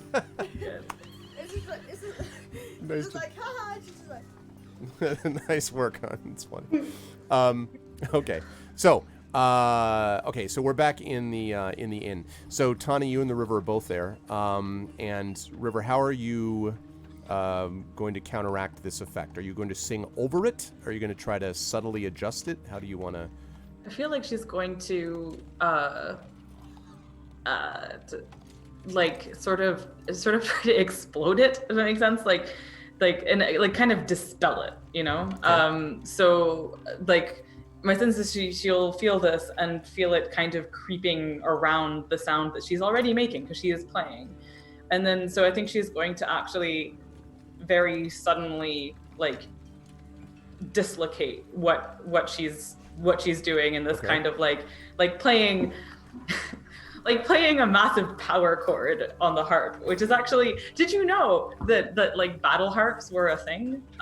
Like that in Britain, in like ancient Britain, you'd have people who would actually go into battle with these gigantic harps, and they would like play these big scary sounds on them and stuff. This sounds to me like something which actually absolutely has to be written about at some point, and just call it battle harp. Like battle harp. Battle harp. I mean, you know, there's all like what is it? Guitar Hero. And yeah, exactly. I just did this like, a bit. Oh man, Battle of the Five Harps. Exactly. The Battle of Five Harps. The Battle of Five Harpies would be a very different thing. Yes, but yeah, very different. Anyway, so I think that she's going to kind of very suddenly like just like change this atmosphere around him and start playing something that is fast and bright and banishing kind of thing. Okay. Let me have you And make singing a with it. performance check for this. As you begin to do this, and Tani, you're aware of the River doing some of this because, like, it is, you know, you wouldn't have associated it musically, but so we're looking at you. This is not an advantage. This is just regular. But so with 9, so you're playing it, and you can hear the kind of music weaving in it. But your attempt to alter it is there's a kind of dissonance that keeps appearing whenever you feel like you're resolving a note. You know. You go through and da da da da, and then there's a da, like something is bending it almost. It almost feels like your note is being bent without your desire. One quick question. Sure. This is not necessarily to change this role, but do you remember that like the harp that she's playing on is the one that Gandalf gave her? I do. Okay. I remember it very well. Yes. I wasn't sure if there was like this is why you're being allowed Shadow. this is why you're being allowed to do this. Actually, is because of that harp. Cool. But the impact of the harp doesn't. Yeah. But you're the only way the way you're able to process this actually is through this harp. Yeah. And as you're playing, so there's a kind of a note that you're trying to like bend back in, and you're like, what is this? And then Tani, you can see that there's sort of a quietness, and then Bjork takes this last shuddering breath and then slumps back down on the table, and there's a long moment of silence during which your dissonant notes, River, kind of float through the air, not intentionally dissonant, and you only hear Marisa just sort of weeping softly, and then the corpse stirs. God damn it. And an unnatural light blooms in Bjork's dead eyes, and his cold lips part, and a lifeless voice emerges, and he says, "Fools! You think Bard the Bowman is coming to save you. Dale is a fire, abandoned by elf and dwarf alike. No help is coming to you. No hope is left to you. Yield!" And this just shakes, and so the inn, like the people in the inn are all like, ah! And like the widow, like Amarisa, literally falls backwards on her, like just sort of stumbles backwards and shrieks, and it sits up, and it points at you, Tani, and then it sort of looks around. I need everyone to immediately in that inn, so Tani and River, to make a wisdom saving throw, please. Oh God. I had hope there. Oh, quick question. Did we all got the note, right? Like we all know what the note Yes, from yeah, you were all there when okay. she read it, yep. Gotcha, okay. So you could be like, "You lying sack, that's Yeah, 100%. Saving throw. Okay, Tani with a 15. Do you know what it is? It's because I'm always panicked when I'm looking for where the saving throws are, so I just always forget where the hell they are. Okay, Oh, here they are. Got found them. them? Okay.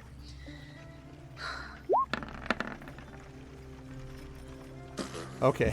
No! So So River, you are sort of struck with horror, and you gain a shadow point as this thing passes over. Tawny, you say it's a dream. No, you don't do that. No, I don't. You don't say that. I do have a plan. But... Okay, well, good, because I was going to say because I'll just tell you quickly mechanically what you felt. You do feel this sort of dread that's coming over you, and it still glares at you and stares, and so it's still like its baleful presence remains. But something, perhaps because you have seen the body be healed and the spirit can be no less, or something, but it does not seem to have as profound an effect. I do want to mention, though, and it's particularly to you because you made this save, you recognize this voice, Tawny. You've heard it before. In fact, you've heard it on 2 occasions. Do you remember the 2 times by chance? One of them would be on the hill with the coffin with the chain. That's one of them. Absolutely the same. And there was one other time. And I believe that was sometime back in the past. Yes. Way back in the past. Yes, in the dream where you heard this voice of this spirit again speaking to you. Yes, absolutely you recognize it. So now you tell me what your plan is, because everyone basically is like, ah! They're all like terrified, essentially.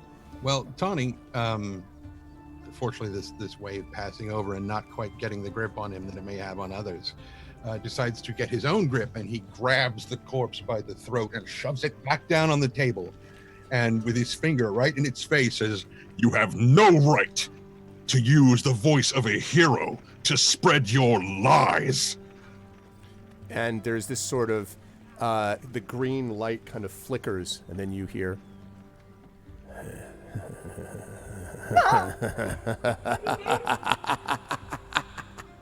and Inga, from the distance, you hear horns, war horns, and that presence that I talked about comes towards the bridge. But the light departs the eyes of this creature, so he now appears to be truly dead. Well, it definitely wasn't Bjork. And Amaris is sort of frozen there, and they hear this, and as the people in the inn cry out anew, and you hear sort of cries and shouts outside as the horns and breaking into the inn, basically sort of like bursting through just on a kind of just barely hobbled on a cane, is Eric, the master of Selduin himself. This time not accompanied by either one of his granddaughters. He kind of struggles forward and he says, The army is coming. We cannot hold this town. We must flee. We cannot do more. And he kind of coughs and like as if he's overcome and almost falls. And again, the horns are blowing. So I'll now allow you all to react to said thing. I'll start with Tawny and River, and then I'll jump back to Inga.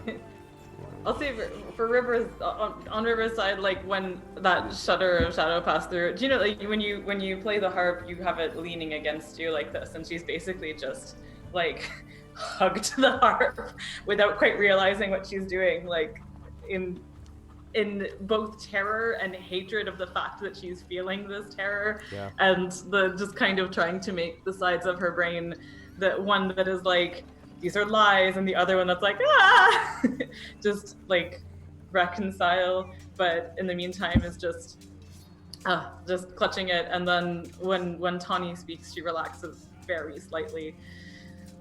And then when Eric comes in, she finds a little more of herself, and it's like takes a breath and swallows, but lets Tawny speak first. At first, he kind of ignores the old man and looks at Mrs. Dead Person. Because I've forgotten her name. Amarisa. Thank you, Mrs. her. Dead Person. Well, you know. So, Mrs. Corpse, I'd like to, if you wouldn't mind. Oh no! Overtaken corpse. Oh, so upsetting. Mrs. Formerly Overtaken Corpse. Mrs. Body. Oh, Mrs. Lick. Oh, Yes, Oh. Mrs. Lick. Yes. It all comes full circle. Anyway. Yes. He basically he releases the throat of of her husband's body, and it slumps just. And he looks over at her and says, "What love and respect you carried for him, let it lift you. If this is a home that you would care about, stand and defend it. Elsewise, be prepared to be shot in the back as you flee." And he will turn to back to Mr. Mayor and go, "That goes triple for you." I want you to make a persuasion check for me. Do it at advantage. Wouldn't this be intimidation?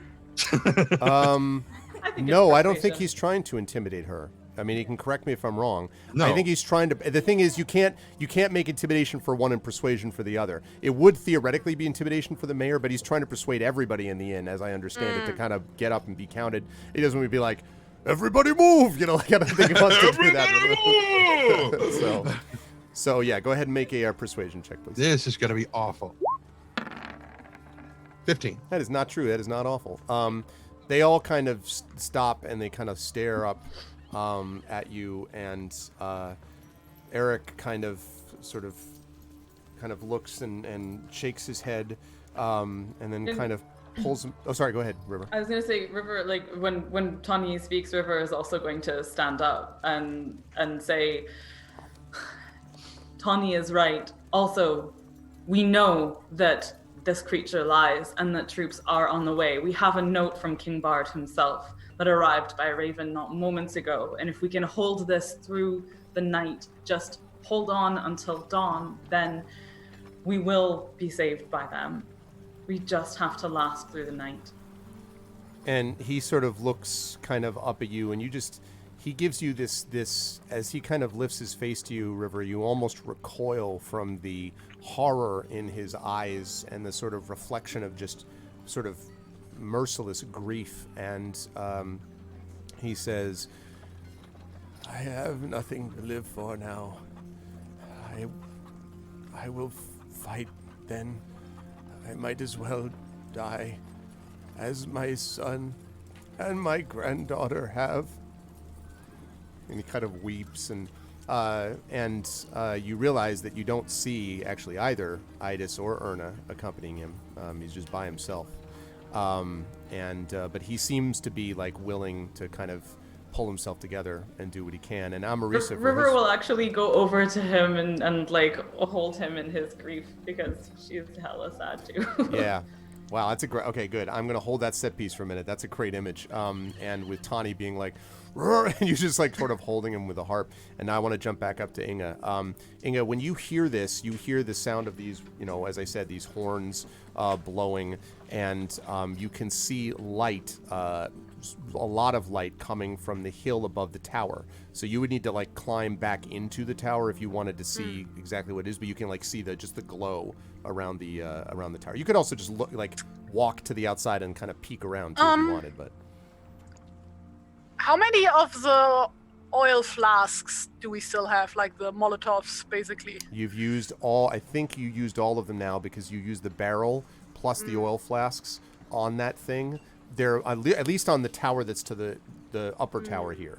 At least on this one. I think there might be a barrel down here, but I know that you used some of the oil flasks there also. So what I would say is... I thought there were 2 of the small ones left. No, you used those. There were 2 of the small ones, but we used them. Like, I don't want to use them to set anybody on fire. It's more about having the bridge illuminated. Right.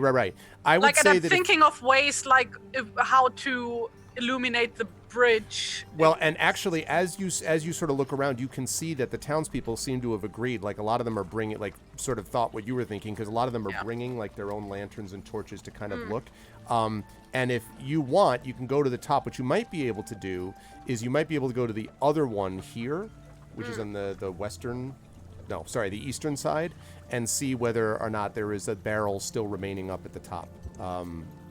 With maybe if there's like one of those up top, because you might be able to use that to illuminate what's down there. Yeah. This fire is now starting to... Like, the point is to have the bridge lit, but not the top of the towers too much. Like, the top of the tower is just enough so that the people on the tower can see something, right? But not so that all the people on the tower are visible from a distance. I think you have time to do that. If you're willing to open the gate, you could probably run through and just sort of do that quickly on the bridge if you want.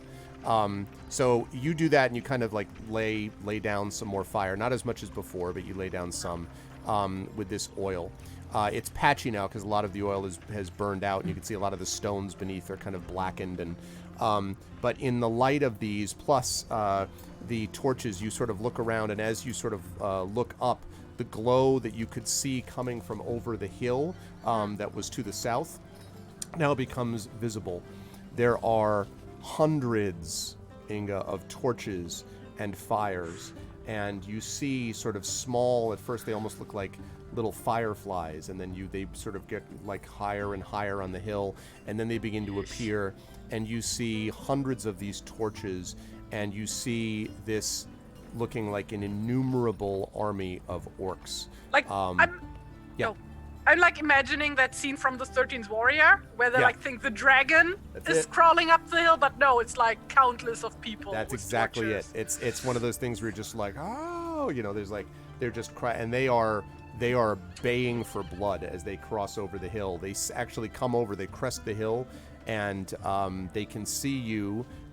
Probably that means once they get to the top of that hill, it means they're probably about 10 minutes, maybe 10 minutes from you, and they literally boil like water running down a hill towards you, just this river of fire, torch-wielding orcs that are just running towards you. Looks like orcs and goblins, but actually, Inga, these look bigger. They do not look like goblins. They look mostly like the big guys. Not trolls, but, they look like orcs. Okay, then I'm assuming like we told like some people like early enough to like make the tavern like defendable, like bar up the windows and stuff like that. Okay, good. We still have do we still have one preparation die? I think you do. Let me double check. I think so. I think you have one left. Then Inga yes, would you have like one left. to talk to the remaining fighters at the gate. Okay. You gather them together. It's a sad-looking crew. Inga. There's maybe 4 of them that are fit to fight at the moment. That they sort of stagger forward. They look relatively healthy, but very tired and obviously frightened. So Inga like stands up on the stairs over here, or like stands up on a box or something, on a crate. Okay.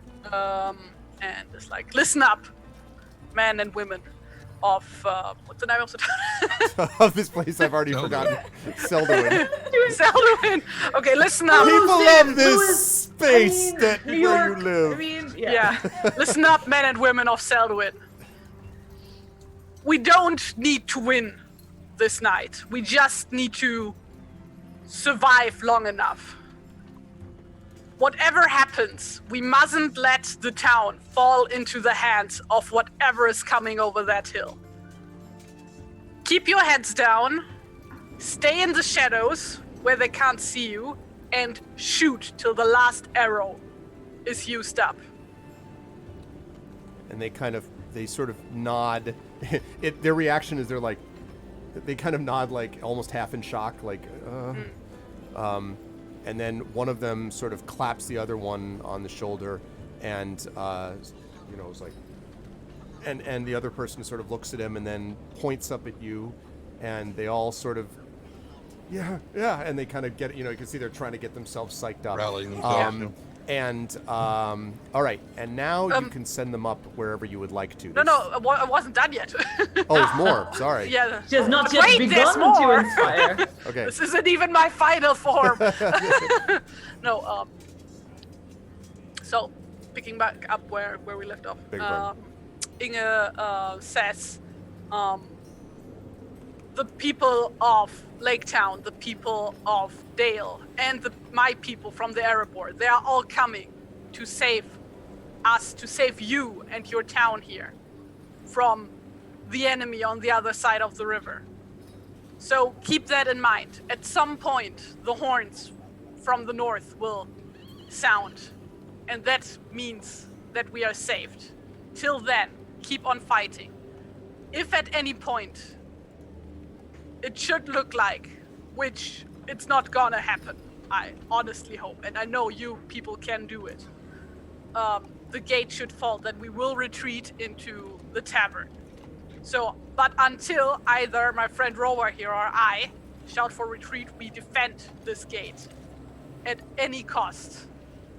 Think of your families, think of your children, of your friends who can't fight here, who are doing their best to help our situation in any other way.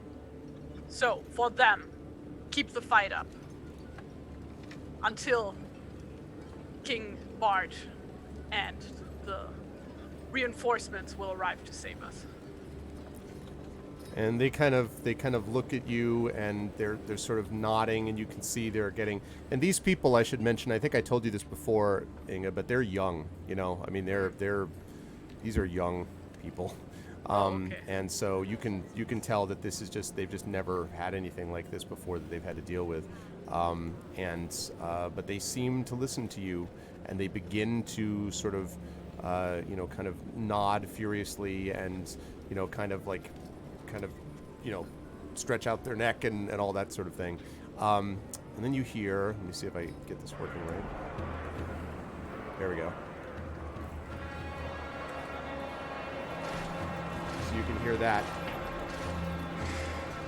People calling the haka, right? Yeah. Conceivably. Okay. All right. Yeah, they're having some fun with each other. Okay. Let's get into the mosh pit! Woo! Let's do this. All right. So Distant death metal playing. exactly. Okay. So you do that. You can see that they. Where do you want to deploy these four types? So the tower, like the lower tower, like that one is like beyond use, or what's happening? Right. Not That one beyond is use, beyond essentially use as a tower. right. It's essentially crumbled and debris is everywhere. Okay. Then I guess Inge is gonna stand here. So like nobody can like properly defend from the remains of the other tower, correct? There we go. That should make that more clear. Okay. In that case, I think I would like Robar down here, Okay. like basically to snipe anybody. Like there. Okay. Like I'm assuming there's some debris he can like duck behind. Yeah. There's a good Yeah. deal of debris. Yeah. We can duck okay. behind. Okay. Good. And then I would like 2 people here and the other 2 next to me. Okay. So 2 people. You mean like behind the door, right? Like here. So can't they be on top of the gate? Or No. This thing is in between these two. You can. There's just a door there. So you can. Okay. Yeah. I thought there was like a thing on top of Nope. the, There's like currently bridge. there's a metal portcullis lying flat on the ground. Actually. Is there? That's right there. Wait, is that portcullis is that something that is at all repairable? Like, is it something that can be at least put up to stand again? Given given days maybe, but Right. it would take a long time. It was heavy, and this thing is also it's bent, as you may remember we talked about, and so it's not like you'd have to like Right. brace it. I'll you'd just civilize cast it. mending. It'll be fine. Yeah. Okay. So I just want one person down with Tony, I guess, and then another one with Robar, and the other 2 with Inge. Wait. Okay, so as I understand it, that's like this. River and Tani have not quite shown up, but will in a second, I assume. River is seriously considering putting herself on the other side of the gate. Which, on this side. I mean, she is like a melee. This is so awful and so dumb, but like she's probably Yeah. gonna voice it. That is It's- the literal definition of kill box, where you would be standing right there. Yeah. Don't. Anyway, maybe she'll keep it to herself. I don't know. She just wants to fight. She wants to fight them, and she can't fight them from You behind a killed wall. the troll with your bare hand. She well, bare didn't. hand. She wanted to kill the troll. The stupid orcs killed the troll. They just ganked her kill. She freaking leaped on its shoulders in order to Kill, steal. decapitate it. Yep. And anyway, But yeah. yeah, like one of the people behind the gate, I wanted with Robar. With Robar. Okay, so down Yeah. here. how much fire do we have incidentally? So like I feel like since Corin reiterated fire and water as means of fighting. You do have one. So there's good news and bad news. You have some more oil, The bad news is that most of it is with this debris. There was a barrel on the side of the tower, and it went down with it. So it's kind of in and among the debris. Basically, if you... I guess I'll put it this way. There's some fire that's burning a little bit that's on the bridge. This thing is completely used up, the oil and the stuff that was over there. You could theoretically light this tower because it's already largely rubble and is infused with the oil and stuff from the barrel that's smashed on it. Right. But that's obviously not going to do a lot of great work on this gate if you're standing next to a flaming tower. But Right. You know. And the gate is made of wood. no, the gate itself is made of metal, but the bar that holds it in place is right. this heavy thing of wood. Gotcha. So yeah. But again, the gate also, I should say too, is still a little bit. This one is right here is still a little bent because of where it was like the bottom, like the tower fell, and so it's kind of bent a little bit here. It's still standing because this part of the tower, this northeastern side, or I guess whatever the map would show, this top Northwestern. right, yeah, thank you, northwestern side, is still intact, but definitely there's a weak spot, there in terms of where the gate is.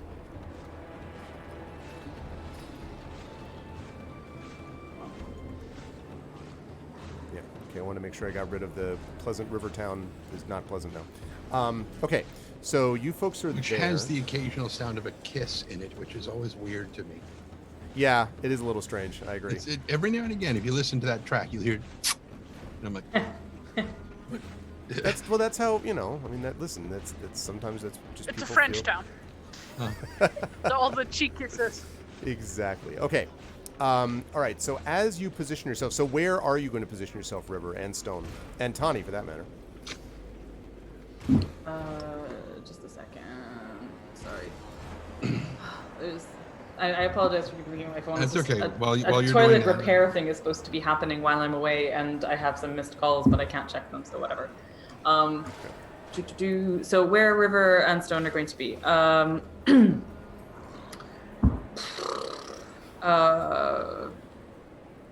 mean, yeah, they are going to be, I think, at the gate as well.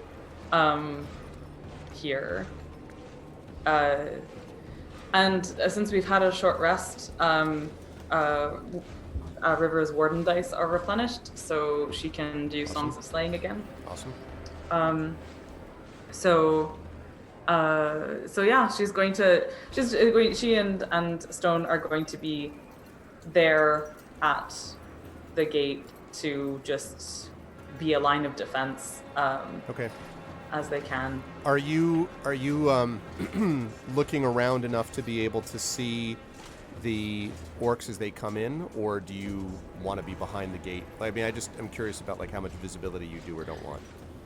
So this is what I'm trying to figure out, right? Like, what I mean by being on the other side of the gate is like, if she is still, I mean, she was able to kind of clamber from here, right, to the bridge before. That is true, although that the tower is now kind of, I mean, yes, that's true. It's slippery rubble. Right, I was going to say, yeah. Oily, slippery rubble. And not stable. I mean, it's possible that it could slip further, but yes.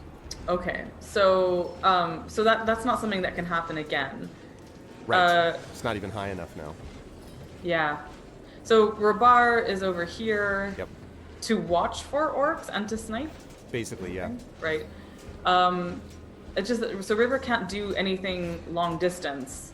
So I think she will just stay where everyone can hear her, where she can like be inspiring, but also will say to Inga and Robar, if any of you see anyone trying to swim across, then just give me a shout and I'll go over to either side. Like to just kind of have a sense of preset signal to run to a side to intercept anyone swimming if that happens.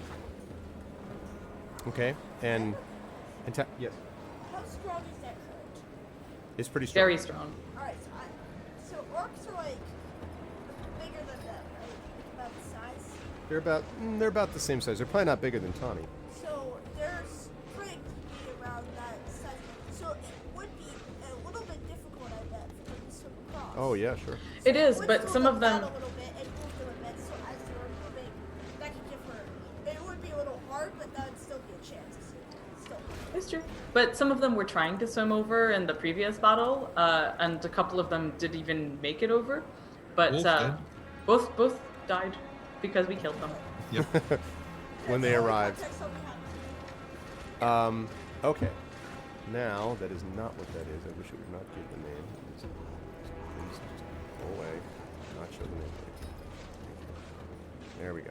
Also, don't show hit points because it's not even accurate. All right. Good, lovely. All right. So, As for where Tawny is, yes, he as is- for where Tawny is, tell me where Tawny is. Yes. he is basically right at the pile of rubble, because what he's planning on doing, since he doesn't really have any sort of normal ranged attack, is he's thinking about making like a giant sling, like basically like some leather straps, and grabbing chunks of masonry and whatnot that are this big, and just doing like a Greek hammer throw, Wow. chucking Oh, stuff across the awesome. bridge. Okay. Hey, what's up, I Becca? thought that sentence was going to end by you saying he's trying to construct a giant grounded slingshot that he could then pull things back in and shoot with, which That'd be is pretty cool. Perhaps we construct a primitive lathe. A rudimentary lathe was exactly the words I was going to go for, which is funny because I was watching a film with, and I just forgot his name, the guy who played Guy Fleegman in Galaxy Quest, and Mr. Hammer in Iron Man 2. That's the one I haven't seen. Yeah. Okay. Yeah, sorry, I'm just, Just talk copy amongst pasting. yourselves. Just, you know. Oh my god! Oh, that's disgusting. Oh, that's such a horrible infestation of horrors. I have to say, I apologize, guys. I am very sorry. I was peer pressuring you into setting the bridge on fire. Now would probably have been a better time. I am sorry. Set it on fire. Well, I could not see the future. there are a lot of these. Yeah, we know. Yeah, we there's can more. see that. This is just a small representation. Can we? So, blow did up she? the Oh, bridge? Chai. So Chai, she delivered. Is that the case? Tasty Chai, who plays in one of my D&D with GOG campaign, is pregnant, and she delivered. Yay! Oh, Hooray! congratulations! So she's to not her. pregnant anymore. She's not pregnant anymore. And actually, her baby was late as they determined it, by about 9 to 10 days. Oh my goodness. Oh, that's great. Congratulations to Chai. She's a really, really awesome person, really nice person. And so, congratulations to Chai. Yay. Wonderful. And the baby stayed long enough for us to get our last D&D session for her for the month. So that was, We consider it. that's very considerate of her. Anyway, that's good. That's awesome. Congratulations to her. I will wish her Name the baby congratulations Tom. at a later point. No, don't name it. Okay, so you see all of these orcs are just massing as they come here, and as they get close, Inga, since you have sort of the best sign, and I would say Robar as well, both actually make perception checks for me. Trem, make one for Robar, please, and if you could do one, Inga, please. The great thing about them being that many of them is that you can just shoot blindly in there and hit one, because they're packed in there like sardines. Oh, she just posted a picture. 22. 22. Okay. Oh, Good, let me know what you're baby getting. should be named Gandalf. Amazing. A baby This is is 10. never late. Ugh. 5. Okay, let's see. Where did she post? What? Oh, in her Discord? She didn't put it on her. She didn't put it on her Twitter. Who posted what? There's a picture of the baby apparently that ended up somewhere. All right. Well, if you have a picture, then post it if you can. If there's a link that's available for public consumption. If it's not, then that's fine. Don't consume it. Then don't do that. Okay. So At least not 2025. publicly. So Inga, you're sort of over what? Yes, exactly. You were sort of the smoke and kind of the sputtering black smoke of the fire on the bridge kind of obscures a little bit of your vision. Other than there's a lot of orcs, and you could definitely tell that. But Robar can see more than that. He can see that each of these orcs has shields, and each of the shields has some strange design on it, basically. Some kind of odd design that is on the front of their shield, painted on, as if these are not just kind of the straggler, let's get a bunch of people together and cause havoc, but this looks like an actual organized army of some kind. So this thing kind of, these orcs begin to surge forward, and as they surge forward, I'm going to ask all of us to roll. Wait a second, roll initiative, but wait, don't do it yet. All right, now you can roll initiative. Don't forget to touch your character. But not in public. Well, kind of yes, but kind of no. Rolling for Token. initiative. Select a token, click initiative. Woo! 22. Nice, Inga. Nice. So, a question, That's super cool. Arv, Thanks, Kevin. do you want me to roll Stone on his own initiative, or just keep doing it the way that we've done it forever? I'd rather have him be on his own initiative, actually, because I think he's really operating as more of a, yes, you're still controlling what he does, but he's kind of his own independent agent. So I think, actually, if you wouldn't mind rolling it separately. And since he has his own initiative. Yeah. Let's not take away his initiative from him. Right. Oh, I didn't click him before that, but, oh, did I do it twice? Sorry. Say what? I thought I clicked it once. Let's see. We've got... Right. Okay, we have... with that crit initiative, you're like, I can't see anything, but I'm ready to act. Then we got the river with 21. I rolled twice for Stone accidentally, but I didn't click him either time. Should I just click him and actually roll a third time? Sure.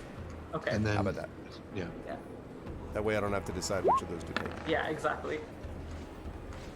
8. There we go. Okay. Stone with the 8. Let's see. Robar Staunton, King of the Hills, King of the who? The Britons. Who are the Britons? We all are. We're all Britain, right? Anyway, I Tani. didn't vote for you. You don't vote for kings? All right. And let's see. Put this up there. While we're still initiating, I will bio break. Okay. Here is Robar.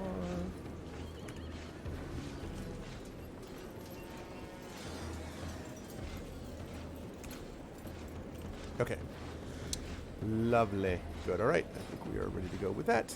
Okay. So, let me just mark down the orcs. Let's see. Do I have things here? If not, I'm going to have to.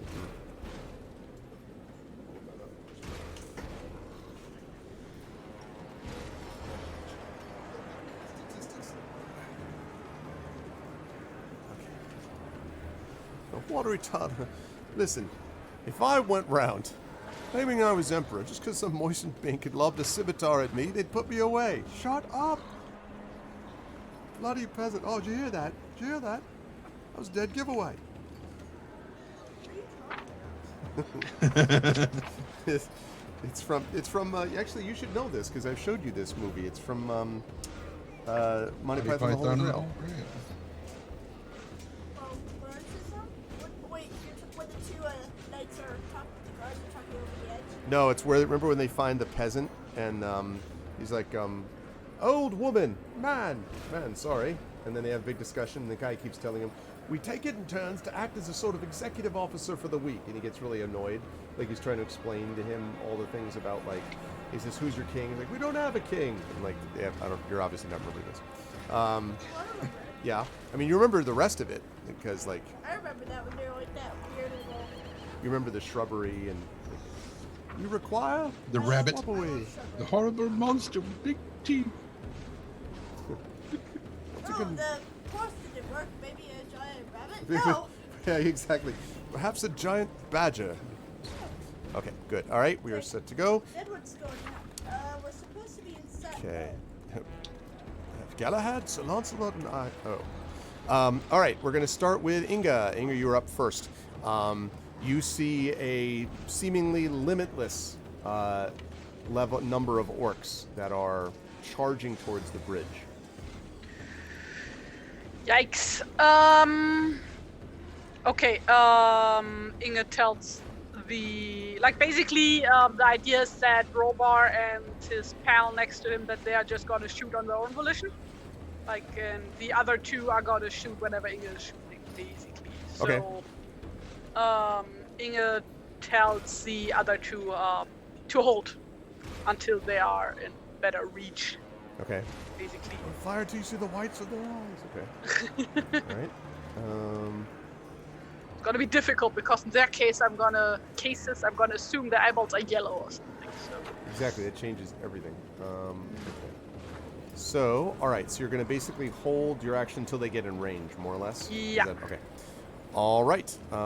Let's see. That means next up is going to be, in just a minute, the river when the river shows up.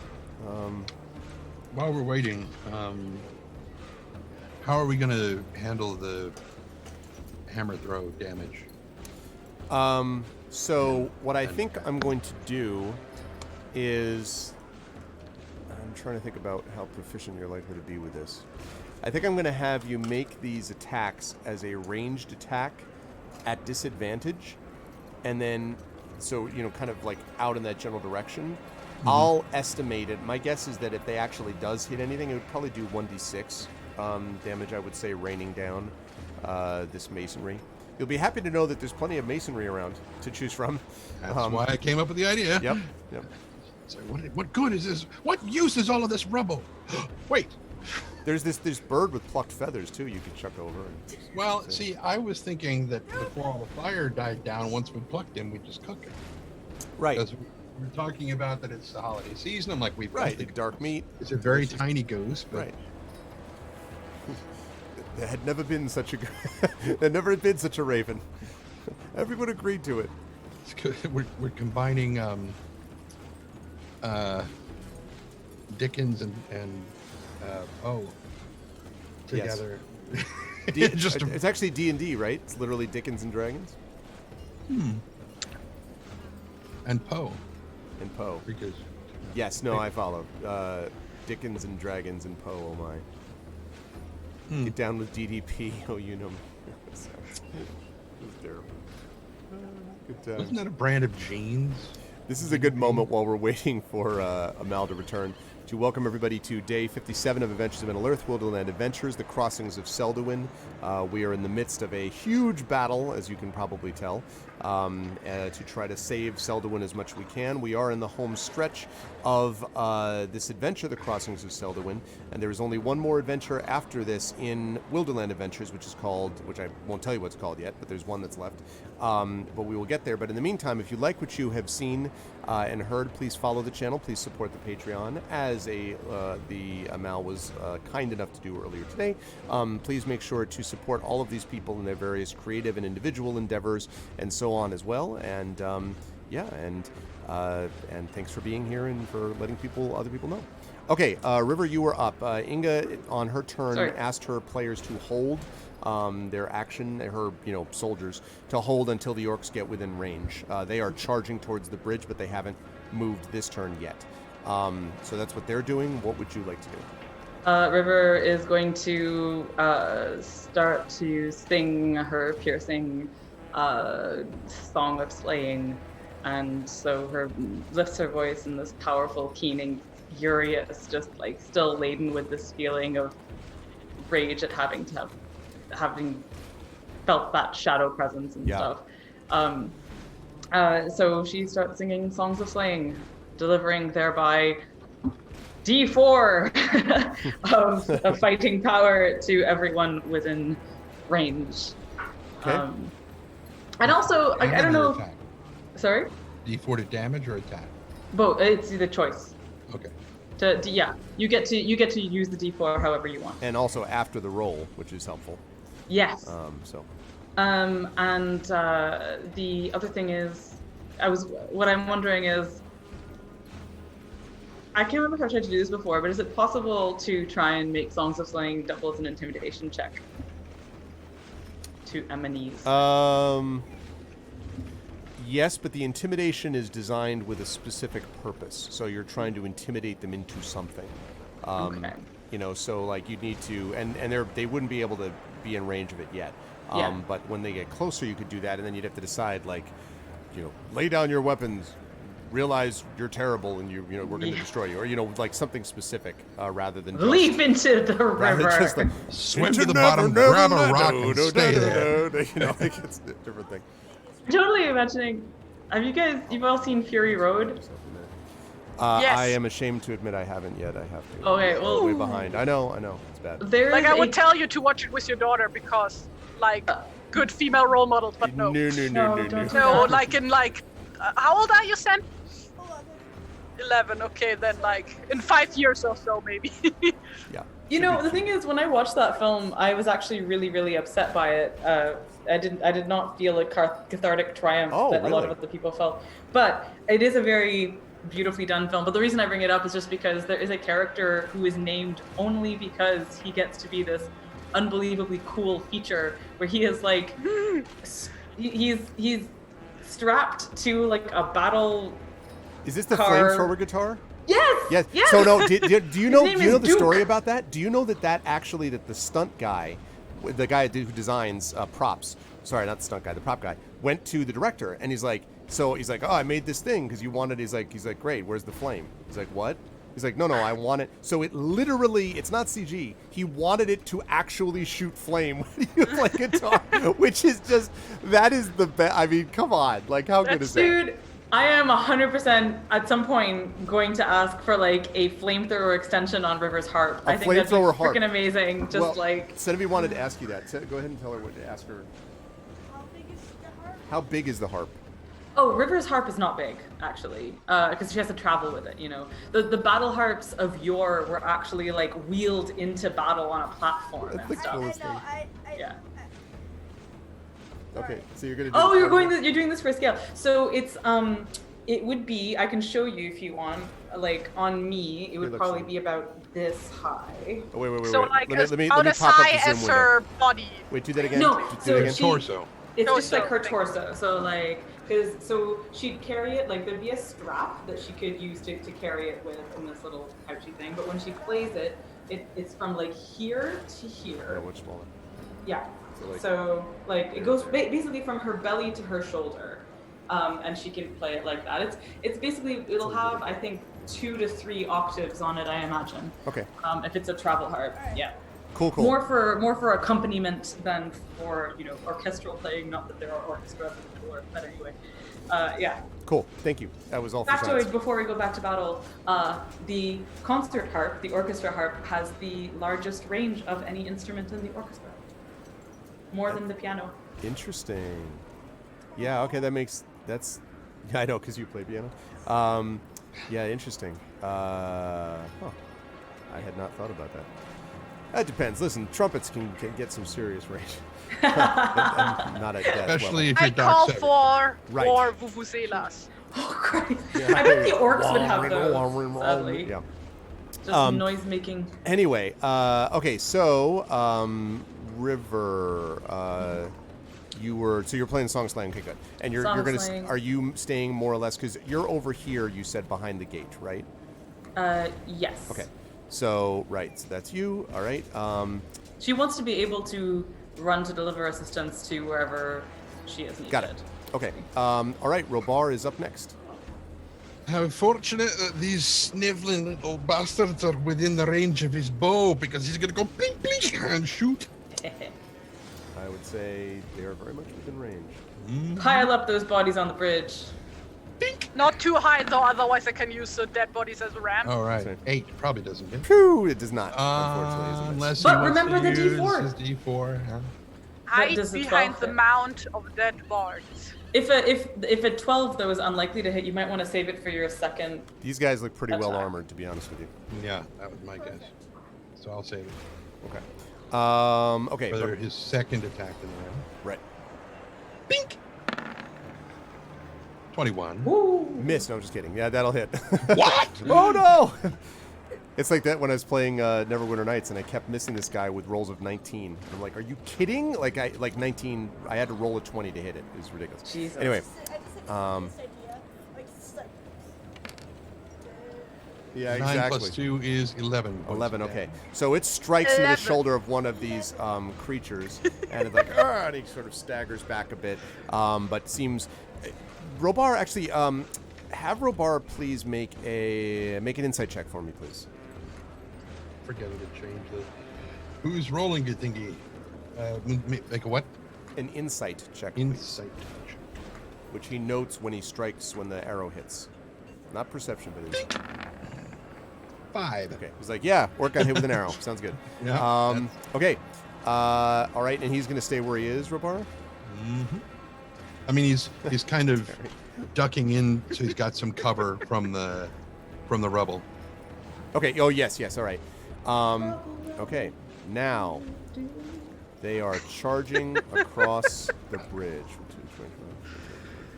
Actually, they're gonna book it all the way here. I'll let you fire off on these people when they in just a minute, Terry. But okay, let's see. Bum, bum, bum. I do not like the zoomy orcs. So I do not like them. many Morky orcs. mork. I was going to say bork, bork, bork.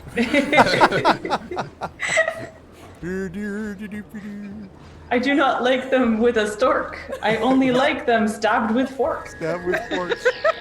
Oh my god. Oh, hey, Raiders from Wenchkin. Welcome, Wenchkin. Welcome, welcome. Thank you very much, man. Raiders of the Lost Ark. Raiders of the Lost Ark. Oh, very nice. Thank you so much, Wenchkin. What's up, man? Welcome in, Raiders. Welcome, everybody. Thank you for stopping by. Wenchkin, of course, has played D&D with viewers with us on multiple occasions, and he is a fun streamer that you folks should all check out. It's good to see you, dude. Welcome, welcome, Steel Spawn, Zed Buffer, One Wenchkin, of course, Nonstop. Welcome, Nonstop. Boy, Nonstop, are they glad to see you? They're like, the party is like, Now yes. we'll live. Nah. No? For my entry into the green eggs and ham version of this thing, I only like them piled up dead. If you do too, then come ahead. Ooh, Nice. I like it. We should. say like the mispronunciations of like the what was the other ones you had said? Which one? Lich, lick, like. Oh, Lick. like lick, King. like, No, besides that one. Wyvern Wyvern, versus Wyvern. Another one. I don't. Jaguar versus. Oh. Oh yeah, Jaguar versus Yeah. Jaguar. Schedule versus schedule. Yeah. Jaguar. I thought of like Jaguar. Jaguar. I said my name. Jaguar. Jaguar like Jaguar. Jaguar. Jaguar. Jaguarant. There we I go. was just about to say Jaguar or Jagu ain't my baby. Oh yeah. No, I will not forget Echo for sure. Okay, they come charging across, and This is the most wholesome orc fight we've had in a long time, I think. Just talking about. Now we need to have a half symbol. yeah, Jaguar, exactly. Okay, so now I need. So are you gonna make your attack, Singa? Oh, can I now? Good. Then Yes, yeah. I would say so. At least the ones that are on the front here. And I'm shooting them with my regular arrows. Like I'm Okay. saving special arrows for a special occasion. Okay. Which means I'll probably never use. Oh, by the way, did we get our? No, we didn't get our dice back during the sword rest. That's not how that works, right? Okay, shoot one. Okay. That probably doesn't hit. That does not hit. And shoot two. That probably hits. That does hit. Indeed, it does. But wait, you're a D4. I have a D4, which I knew. Which I was totally aware of already. Ah! 7. There you go. So it hits him in So- the shoulder, and he snaps off the arrow, which is still in his shoulder, and tosses it over the side and comes on ravening. I need you to make an insight check for me too, Inga, please. Inside check. How about an Inside. outside check instead? Outstanding. We're just full of jokes today. No, I know. instanding. Outstanding. Okay, so 13. So I had advantage on this, right? No, but Boo. Because So- it's nighttime. yeah, because it's night, so Oh definitely. it's wait, easier. That's right. It's he's fighting against evil people. He does an extra 2 points of damage. Ah, Sorry. okay. Oh yeah, and by the way, don't forget that Inga can better see in the dark. I have night vision. That's true. Unfortunately, the orcs also have very good night vision, but yes. And there's a fire. So, and there's also a fire. That's true. So, all right. As you hit this thing and it kind of snaps off the arrow and runs towards you, when you fought orcs before, there's often like a there's an arrogance. There's kind of a an evil like that type of thing. You notice something else here. There is almost a driven, if you had to say, terror in it. These things are running towards you. And there's a part of you that feels like they're also running away from something else. Like they are just swarming over the bridge like, type of thing. So they are driven by both the typical anger and evil and hatred and also fear. Okay, they do not yet swarm over the water, although they might do that eventually. Actually, no, I take that back. They are going to do that. What am I saying? These guys are going to leap in on the edges. Oh, really? But Yeah. they're all Really? gonna drown. They are just Oh. like just pouring into the water. Is that what they're doing? And the bridge. That's very exciting. That means that they might be on a shore. They might be coming to Are a shore near sure you. about that? Yes, indeed. Jeez. Wait, what if too many of them goes on the bridge and then the bridge falls? That's a good thought, although this is a very strong very stone good bridge. so it's Yeah. unlikely. Yeah. I know- Surely you jest. This is the one time I'm sad that there's a bridge that's Yes. doesn't hold that much weight. Yes, indeed. Okay. Oh, you didn't respond. Sad. I just realized you can mass move them, Arv. It's so scary. do you not like the group movement? I could just I take don't the like whole... it. I don't like it at all. No, sir. Bring I him don't like it. on. I have Sorry. something that can make you feel better. So if I, for example, did something like that. Ah! Oh man. I don't like it. Fun with huge groups of orcs. Okay. And all right. fire. Something to make you feel better. Okay. No, not yet. We're gonna save that. Not yet. Okay, Tani, you are up next. Stone is on deck. These more orcs are coming to take, their place behind them. Okay, so I guess just a dexterity check for a ranged attack. That's right. So you're gonna do this, like toss over the gate type of thing. Yep. Okay. Boom. Stone should actually be next 5. to River. That's what it is. No, because we had your separate initiative, right? Oh, you mean like in position? Just in Okay, position, gotcha, yeah. gotcha. 5. So you're like, and then you hear this, psh, like it's splashed into the water somewhere, and you're like, well, that was not quite. It just takes a little bit to get the range, Not Yeah. everyone is an Olympic quality athlete right off. Right. Yep. Okay, next up is Stone. So I think Stone. Well, I mean, he's Charges across the bridge at the right. yeah. No, I was like, there's no River can't see right now that they're starting to swarm the water, right? No, because she's behind the gate. Can I mean, They can just Inga- got into the water, in fairness, got so in. Inga may not Right. even have noticed it yet. I mean, like, Okay. I put them there, but like, you may not even know. They're just Yeah. they're Well, just pouring like a. So yeah, as I mentioned before, like River will have asked Inga and Robar to like alert her if they see that kind of activity Right, exactly. happening. So if they haven't done that yet, then so anyway, point is Stone will hold his action. Can you do Okay, that? but give me a specific. So Well- if what? If what, then what? Like I have a sense of him like barking basically at the oncoming hordes and stuff and, Okay. and being but I figure that he'll probably wait until he gets more direction from River on that. So Okay. yeah. So but he's growling furiously right now and raising his hackles. Okay. And when he barks, he shoots bees at them. Oh, if only. Or they Not the bees. Okay. All right. But he might what I'm thinking is that he will be a mournful, terrifying, howling backdrop. Yeah, no, I can. Yeah. Sort of like like over the dirge of the horns, just this, you know, like doom coming from the other side. Yeah, this is just an absolute terrifying scene as we move back up to the top of the round. Inga, there are so many orcs that are just swarming across, and you can hear them all, you know, gibbering. And you know what? The reason I keep changing from gibbering to gibbering is I keep hearing the Gibbet King. I think it's Gibbet, not Gibbet, but I hear that pronounced too, because technically Shakespeare would say it's gibbets and crows. So it's back and forth. Anyway, And that's how they said it in the Lord of the How Rings about that? movies. it's gibbets, yeah. Marv, So how about the Gibberling King? the what? Gibberling King or Gibberling King? I don't know. So yes, say gibbling, like giblets, you know. I would say giblets. No, I was See? like making a D&D reference. Oh, I'm sorry. Oh, I'm sorry. God. Jeez. Marv. Sorry, yeah, I'm trying when to. you say I'm orcs, listen. I I'm trying to understood target coordinate practice. 150 plus orcs. All right, so just Because that's so difficult with your select all function. And Why don't you just pick them up and drop them in the river downstream? I'll get Yeah. right on that. Like, I think that would be good. I think Like in that black would... and white. I'll take Just that let up me with. know. I'll take that up with the orcs. Or in Roller Coaster Tycoon. So yeah. Inger and the boys keep shooting.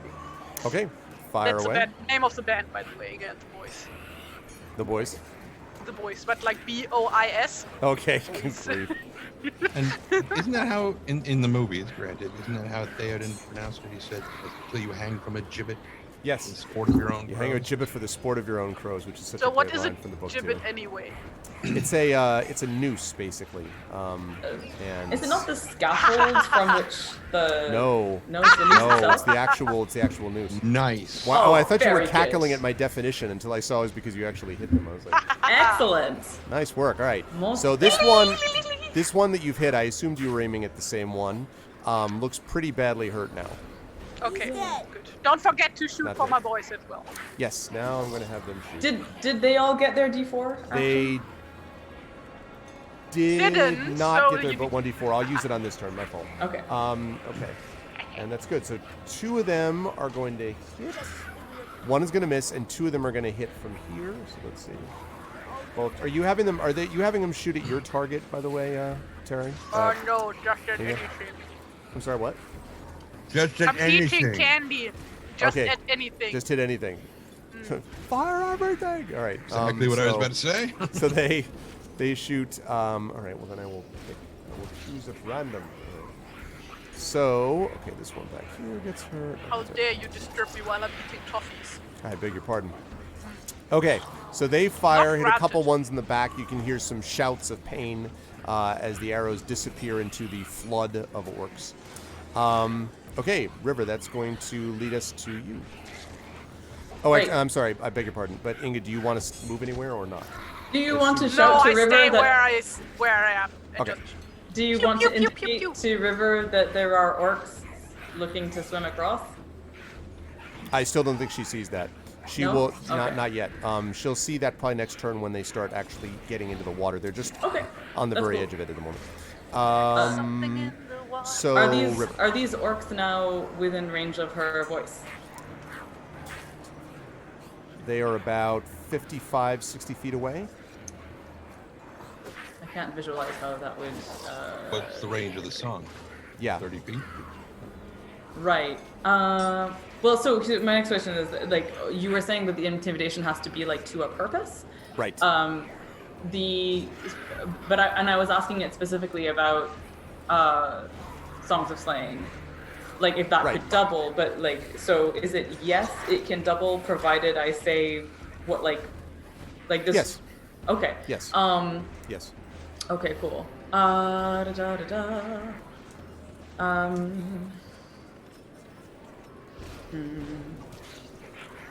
Okay. My next question is, we're coming up to the end of this round anyway, so yes. So River is going to keep singing, but the song now is kind of shifting a little bit from the rallying,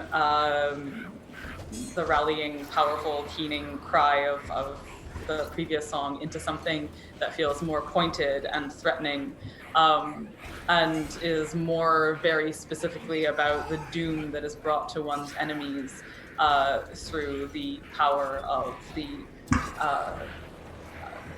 fellowship and the party, and The anguish of flesh being eaten by fire. yes, yeah. There you go. They will burn. Also, I should make a note that I need to correct myself. So the definition of gibbet refers to either the noose or the wooden structure from which it hangs. So that's probably what you were thinking about. So it Right. can also refer to. So you're describing ska, flying enemies says. Yes, exactly. this image of you doing the Mighty Mighty Boss tones. Never had to kill an orc. All right. The pastiching possibilities are very exciting. One of the people in my department is actually a cousin with the drummer of the Dropkick Murphys. Oh, Which really? always is, yeah, which is always in the same boat, essentially to me the same ballpark as Mighty Mighty Boss Tones, etc. Anyway, okay, so yes, so she starts to sing that. I'm gonna see whether, I guess I will have you make an intimidate check. The problem that you're running into a little bit here is the fact that not only are you on the other side of the gate, but there's like a lot of noise and like sort of that stuff, so they can hear you.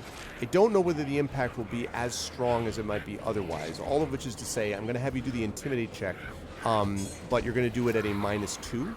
Okay. So you're going to do your check, but then subtract 2. Before I do that, I don't know if anyone has an inspiration that they want to share. Hey, does anyone have an inspiration they want to share? That's a different kind of inspiration. As I said, I'm for excitement. You're the inspiration. And while I wait for just a second there, I want to also say, I don't know if you saw this, but so this is a thing I wasn't aware of, but Little Arv mentioning this, mentioning the singing before at her school made me think of it. I didn't realize that like Christians rewriting Hallelujah to be about the baby Jesus was a thing. It's apparently a thing. It's quite a problematic thing. And someone shared one such version on Twitter the other day, and it was Nice. It was terrible.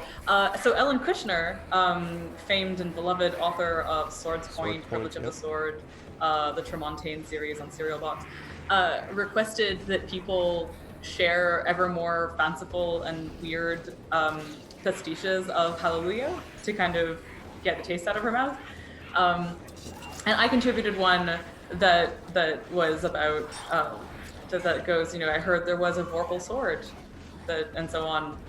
But Lin-Manuel Miranda also got on this action, which I thought was pretty great. So it is a lovely. I think if you look at the Alt Hallelujah hashtag on Twitter, you will find some exciting things. So literally, they repurposed Leonard Cohen's Great Hallelujah. Yes. Yes. One of the great songs ever written to. Yes. Wow. To be about the baby Jesus. That is not accurate in the least. Not cool. So yeah. Interesting. Yeah. Interesting. Anywho, Okay. just gonna say. So I think that's I have a great song about baby Jesus to share. You're all gonna appreciate it a lot. But yeah, keep on going. You can. Okay, I was listen gonna to say, it I'm later. like, all right. So let's move on to. So I've got a -2. I'm yep, gonna try and -2. do this intimidation check. No.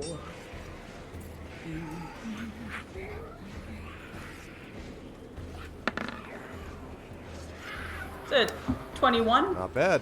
All right, so you say this, and there's a moment where Inga on the top of on the tower can see that the sort of front couple of rows. Whoops, sorry, I took all of them at once. My fault. Just give me a moment. Take them all. Just give me a second so I can just pick one of these.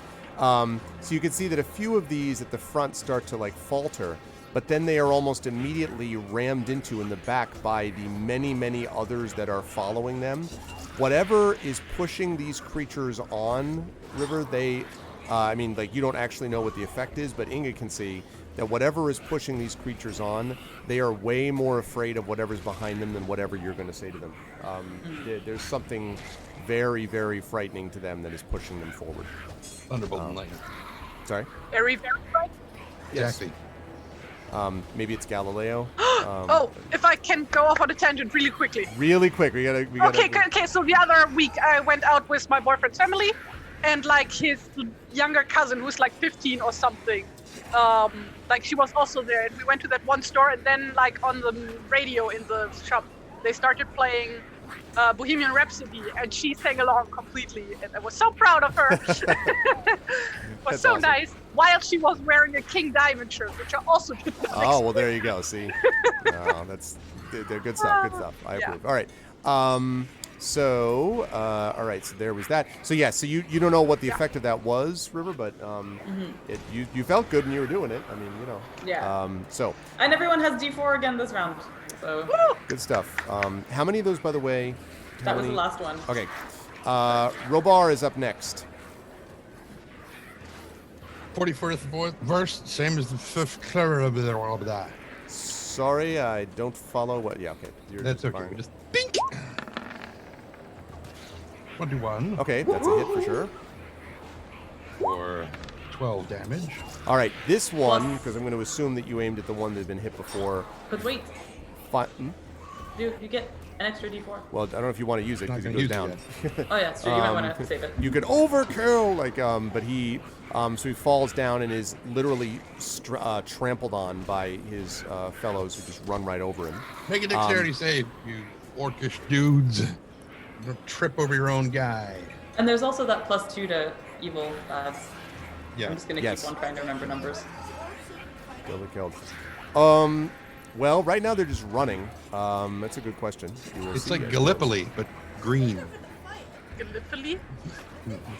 What is that? It was a movie. They Gallipoli. try to escape. Well, they'd be going the other way. No, they don't. I don't think they're scared of them, though. Is the thing, hon. I think they're scared of whatever's behind them. That's what I'm talking about. Yeah. Well, They're not gonna fight. They're scared of what's they're just gonna keep running. yeah. Could be. Robar, you have a second attack. Yeah. Yeah, Gallipoli is fun for everyone involved. This should work out well. 19. 19 will hit. And doing a 8, and this time I'll use my D4 Veto. for a total of 10 points of damage. Plus the 2 for. Plus the 2, so 12. Okay. So this one also goes down. That was one of the ones that Inga, your soldiers, had hit before.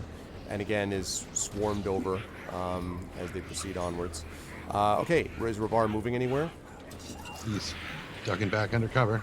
Okay. Now it is the orcs' turn. The orcs literally run. The orcs literally run through the fire, like taking Amazing. damage, just whatever. And there is a tremendous impact on the inside of this door, River, and you kind of almost sort of stagger back a bit as the door, and there's a crack that appears in that wooden bar because it just got hit by about how many orcs is that? They all just literally piled into each other, and are sort of pounding wildly, madly on the door as these guys continue to come forward. The horns also you can all hear are getting louder. You can smell sort of sulfur coming from both here and elsewhere, and the darkness now is just total.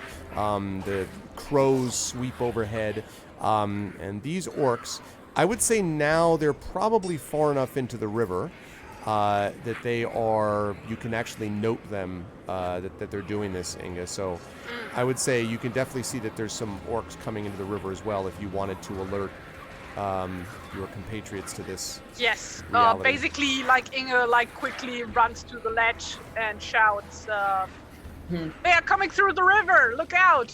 And Jeez. then runs back into her spot. Right. Okay.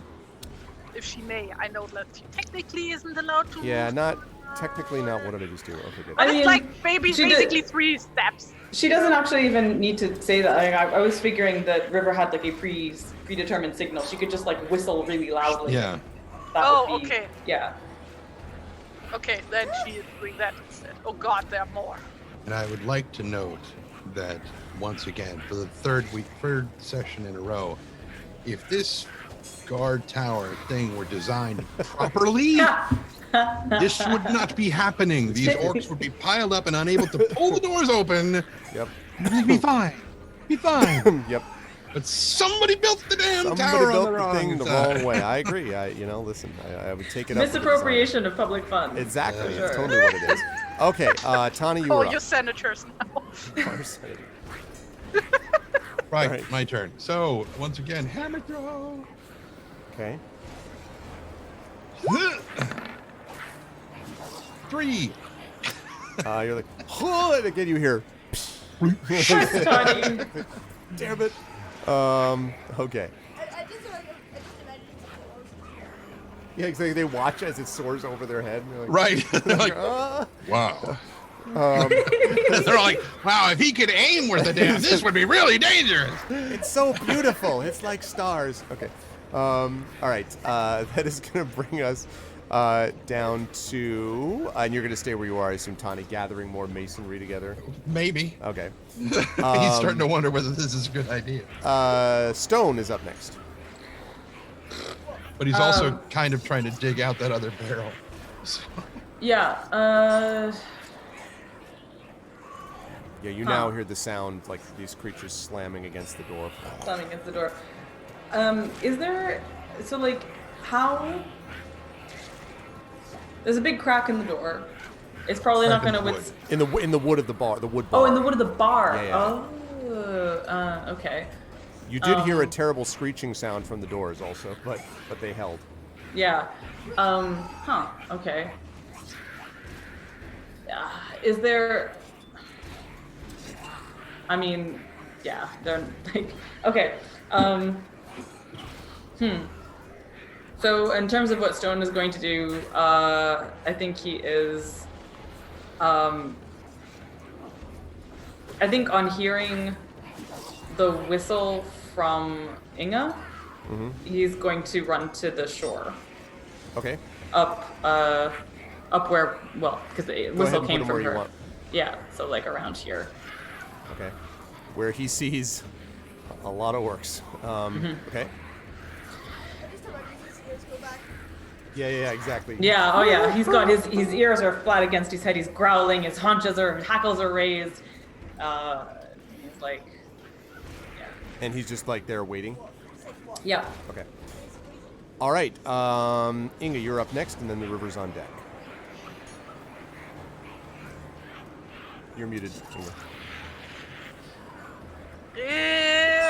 Okay.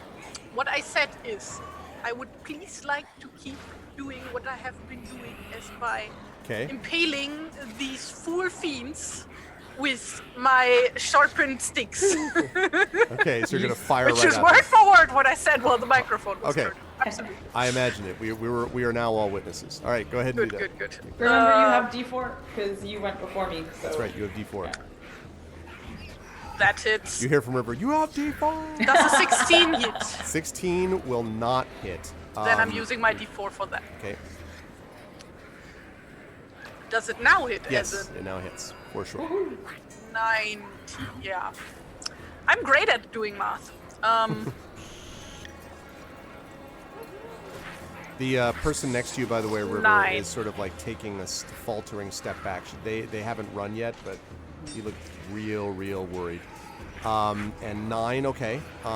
This one actually would look relatively hurt, although he also is just kind of like not even paying attention to you. He's just like savagely beating against the door, ramming his body into it.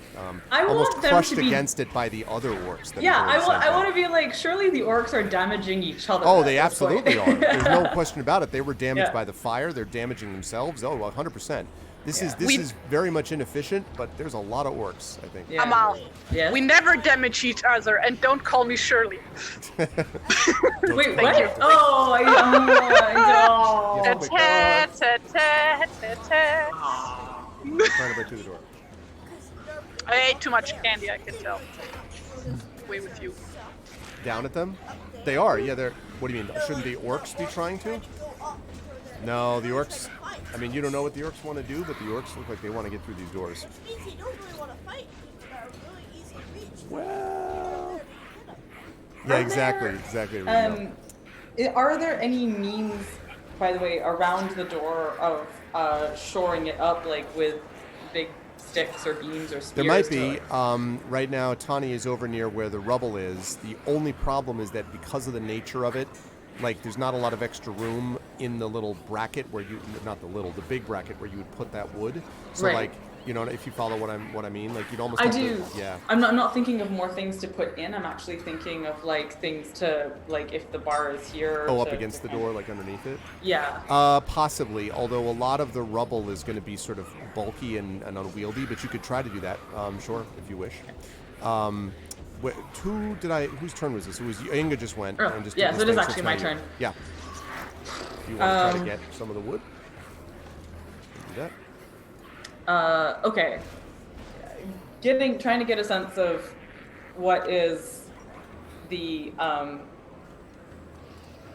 like. Does this stick of wood look like it's gonna break on the next impact? Basically, is there any way of knowing that? I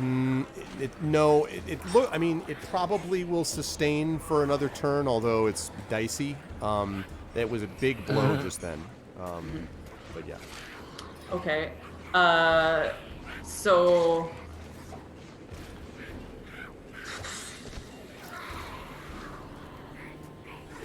Okay. And is there debris stuff around? I'm trying to think of like the preparation die There's that we definitely still plenty have. of debris. Yeah. Absolutely.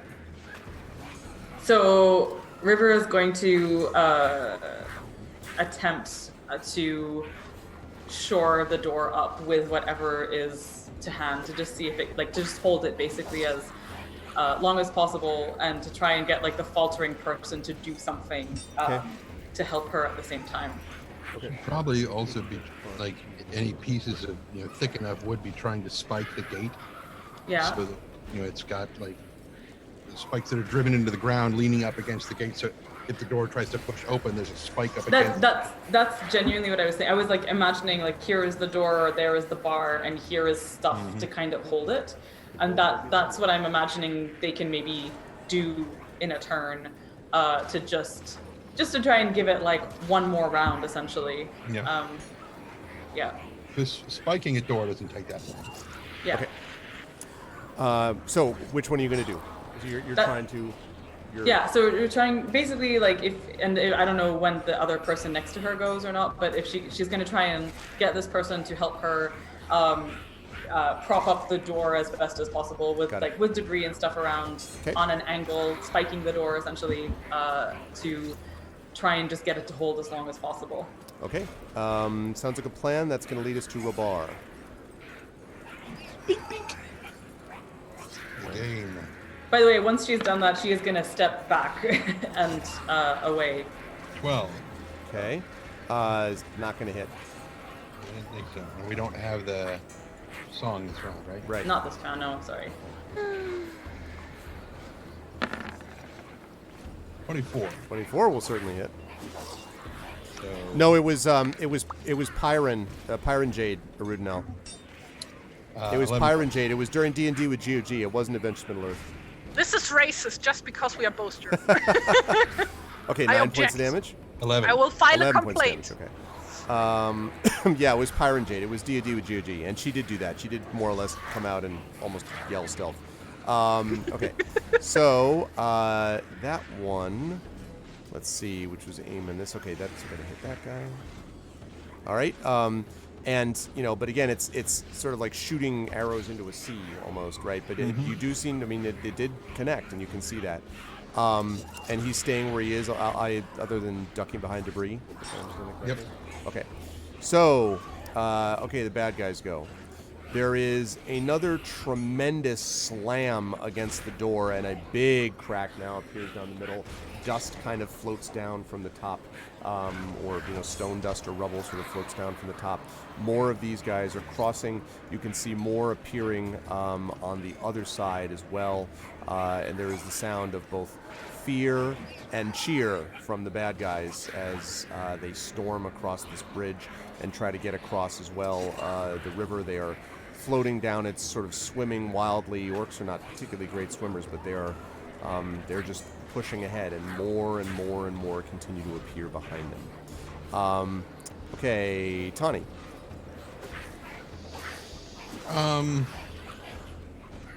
Yeah, he's not digging the whole. I mean, he really kind of wants to find that barrel of oil that's buried in there, but he's not exactly certain that that's the way to go right now. Okay. As far as removing more rubble and throwing it at people. So he's going to go over and assist with the gate. He's going to go over and do what? I'm sorry. Assist with the gate. Okay. Bringing some pieces, some decent lengths of wood to further. Don't forget, like, as a preparation, we did put up these barricades made from tables and chairs and whatnot, like on the sides. Yeah, of the you gate. did, although many of those were sort of shifted out of the way when you were trying to hold the door, but there are some barricades there, so you do No, have... I'm like referring to, like, you can use that stuff to hold Right, up no, the I know. door. Yep. Yeah. So you can use that also. Yeah, there's no shortage of material. So you're able to sort of pull that up, start kind of sorting it out, and that leads us to stone. River, although... Yeah, okay, you're still there. Yeah, stone. Yeah. So Stone is going to stand and bark aggressively at the oncoming hordes. Of Aggressively orcs. bark. Yes. They are all intimidated and flee. No, we do not. There you go. You heard it. Clip it. There you Yeah, go. exactly. It's there. Okay, so he does that, and now we get to the top, and Actually, can I say that? Like, can I say that he holds his action until an orc makes it across and like? and then he like, attacks him if he does. Yeah, Yes, absolutely. exactly. But he's the last one in the initiative order. That's well. I mean, fair. I see what but you're saying, but yeah. but if there's I don't know how the orcs. I mean, so all the bad guys go at once always. Yes, Okay. at least so, for this, yes. But that is what he's doing either way. He's barking while waiting for them to come. But what I'm saying is, yeah, because the orcs do go before him. But if he's held from his turn here, and orcs make it across, then I would presume he could attack them. Yeah, I mean that would be the case. Yes, that would be On the the case next anyway. turn. I mean, he wouldn't get 2 turns though. No, I'm just saying that like if the orc makes it across, that is the moment when he that attacks he would do the attack. from I got you. this round. Yeah, I you know what follow. I got you. Yeah, we'll see. Yeah, exactly. If they're able to get across that, yeah, I follow. That makes sense. Okay, so now we're up to the top, and Inga, as you look out on what you see, just sort of again these numerous orcs. Suddenly, in the torchlight, you see what looks like sort of the front edge of a wooden cart, and you can see in the front of the wooden cart these 2 black horses, and the reason that you see this is because these orcs here start to literally, in terror, like push their way up against, in some cases, even push their fellows off the bridge. Jeez. Not all of them, but just, to the side, basically clearing out a path. Whoops, sorry. I almost pulled Tani with me. Tani, you're joining the orcs today. Okay. Clearing the light for this cart to move across. And let me pull the cart in here. This is real bad. I don't like this. I don't like this at all. It's very bad. Probably Christmas presents. Yes. You said a white horse, right? I said black horses, actually. No, I heard 2 black horses. Yeah, no, we heard Just hear those Keep on sleigh bells gallop. jingling, evil horses too. Okay, so my black horse. on this cart, there's a pair of black horses, and this thing is driven across, and then stops. And on the cart stands an iron cage, a gibbet which contains a rotting human corpse, little more than a skeleton held together with blackened sinews and rags. And as you look, Inga, you can see an unholy light dancing in the skeleton's eye sockets. And the skeleton raises a bony hand and points it at you, Inga, and says, "Repent your defiance. Fall before me. Let the shadow consume you." I need you to make a wisdom saving throw. Natural 20, natural Can I 20, get natural inspired 20. for this? Yes. I give you inspiration. Oh, you give me inspiration. I do. Yeah. Okay, cool. Yes. What Because was the wisdom save? River literally shouts up, "Don't listen to it, Inga!" Yep. And Like, Thanks to her recent support of the Patreon. Da, da, da. y'all want to support that? 16. 16. Okay. This moment of terror passes over you, Ingo, where you feel this sort of, just for a moment, this kind of horror, because it reminds you very much of the voice of the torturing creatures that you heard in the dream. The dream that you had with Irame and all of that. And you remember hearing the despair that you felt when you were in that cell for just a minute, and then it sort of passes. The cart, as the cart gets closer, you can feel the doors starting to shudder, and the crack begins to widen, River and Tani, as you're standing on it. And these things, some unnatural power is pushing, and you feel the shadow sweeping over you, River, as this is happening. Like you, as it's sort of shaking. You have to decide basically what you want to do. I'm going to obviously continue initiative order, but you have to decide what you want to do about this thing that is pointing at Inga. And you guys actually don't see her, of course, see that creature, but you hear its voice. And of course, that voice for you is the same voice as what you heard just now in the inn coming from Bjork's body. Are there still any more like lamps or anything on the bridge? What do you mean lamp? Like we lanterns? put there in the beginning. No, not No, anymore. nothing. Not with this many things back and forth. Okay, like I thought that like maybe there's like a spare torch or something Nope, there. Okay. not anymore. No, but, Then- but the okay. fire Is it- would the fire would still be there though. Yeah, the fire's Yeah. still there. Yeah, oh, Okay. sorry, it's buried No, underneath it's no Bjork's. worse. That Yeah. was on their way. Can you like shoot an arrow through the fire? Like that it I'm just becomes a like flaming arrow? first assessing the situation. And like it's my turn, right? So Yes, and Yeah. then I'm going to ask River and Tani Okay. to actually react. So Inga, like, I mean, if it would be bright enough, then like people could see that Inga is pissed right now, like royally pissed, Yeah. because like she had like that memory of Haleth dying, coming back, which was hugely traumatizing Yep. for her. That was one of the most traumatizing things she ever witnessed. Yep. So she is just snapping right now, and is like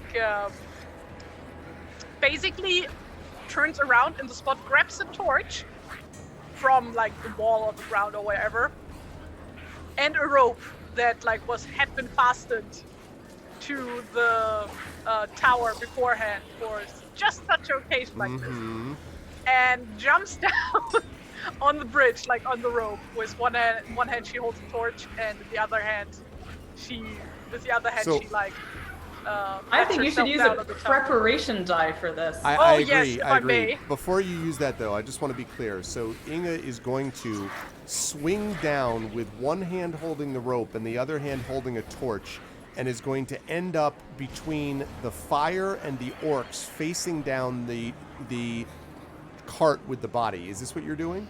Yes.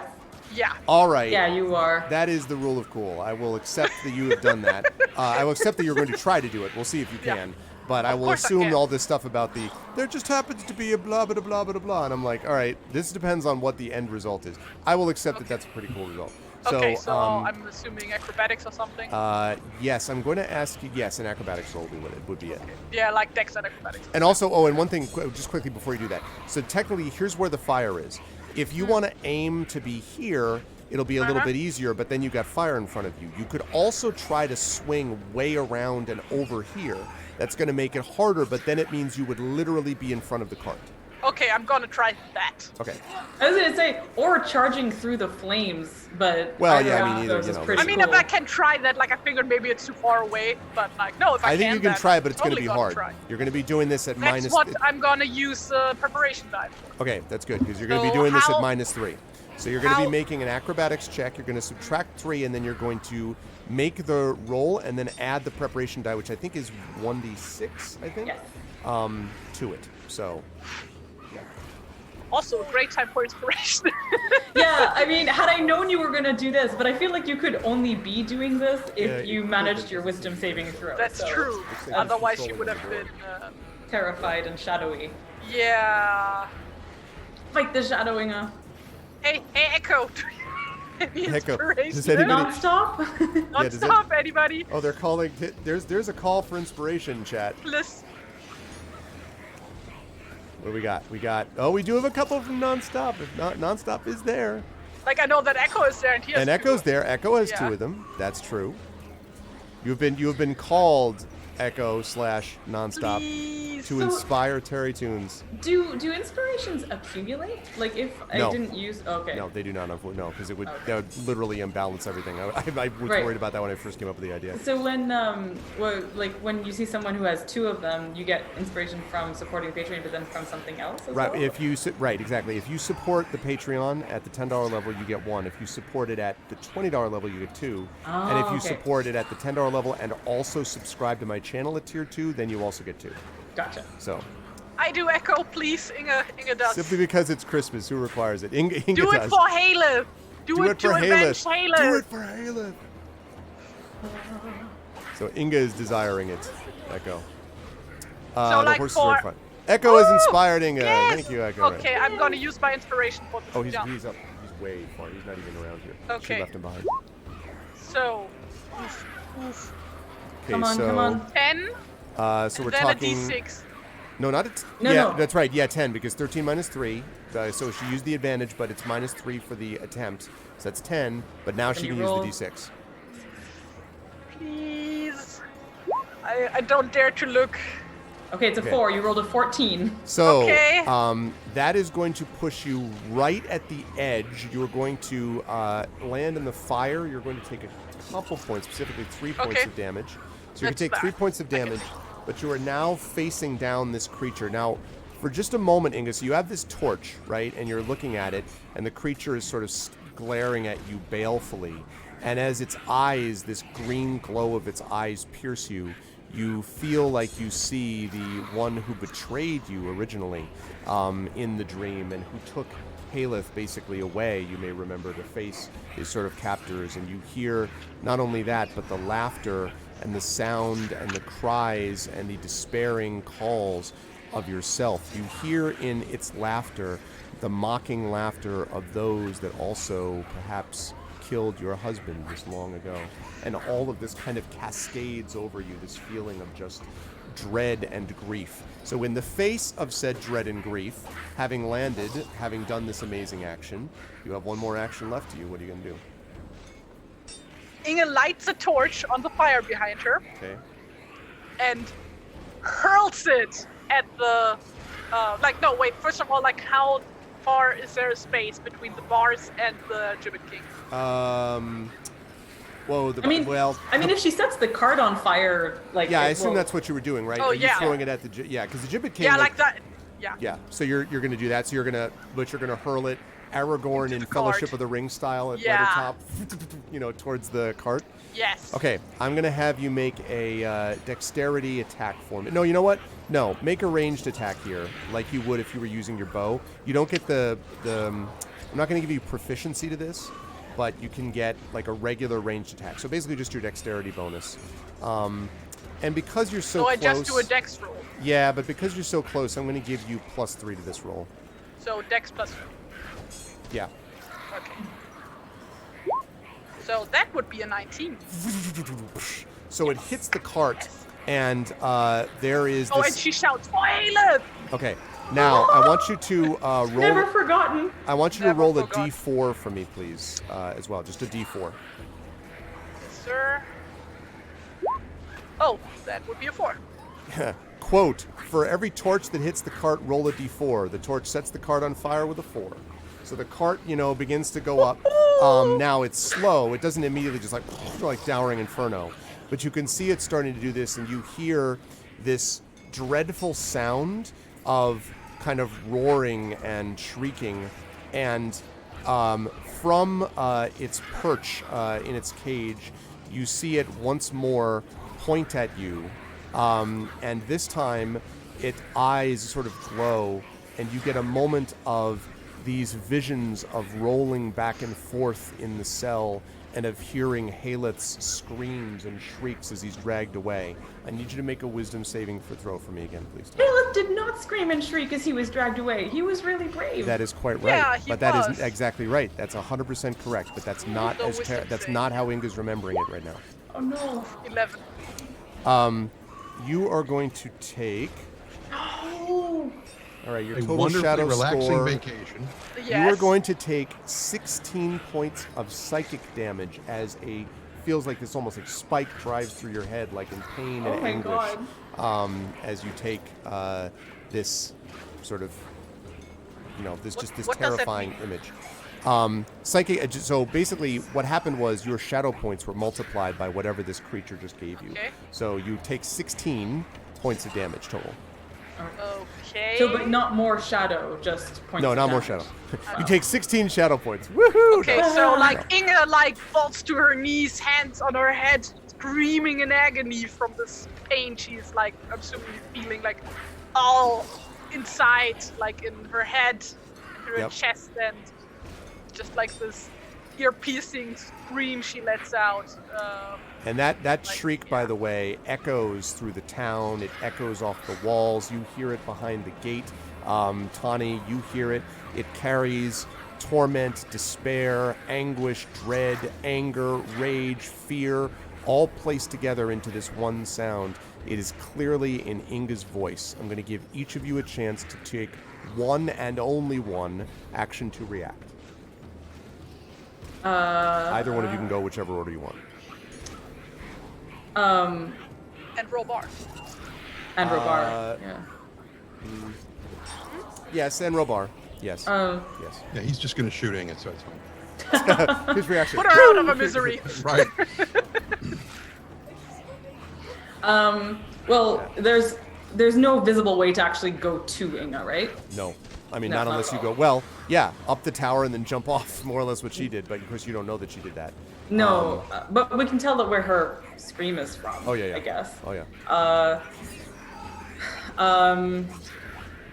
And I mean, curiously, the fact that she screamed for Haleth, I think suggests that some truly crazy action was taken. Yep. River's like, that sounds sort of like swinging onto a troll's neck felt. Anyway, no,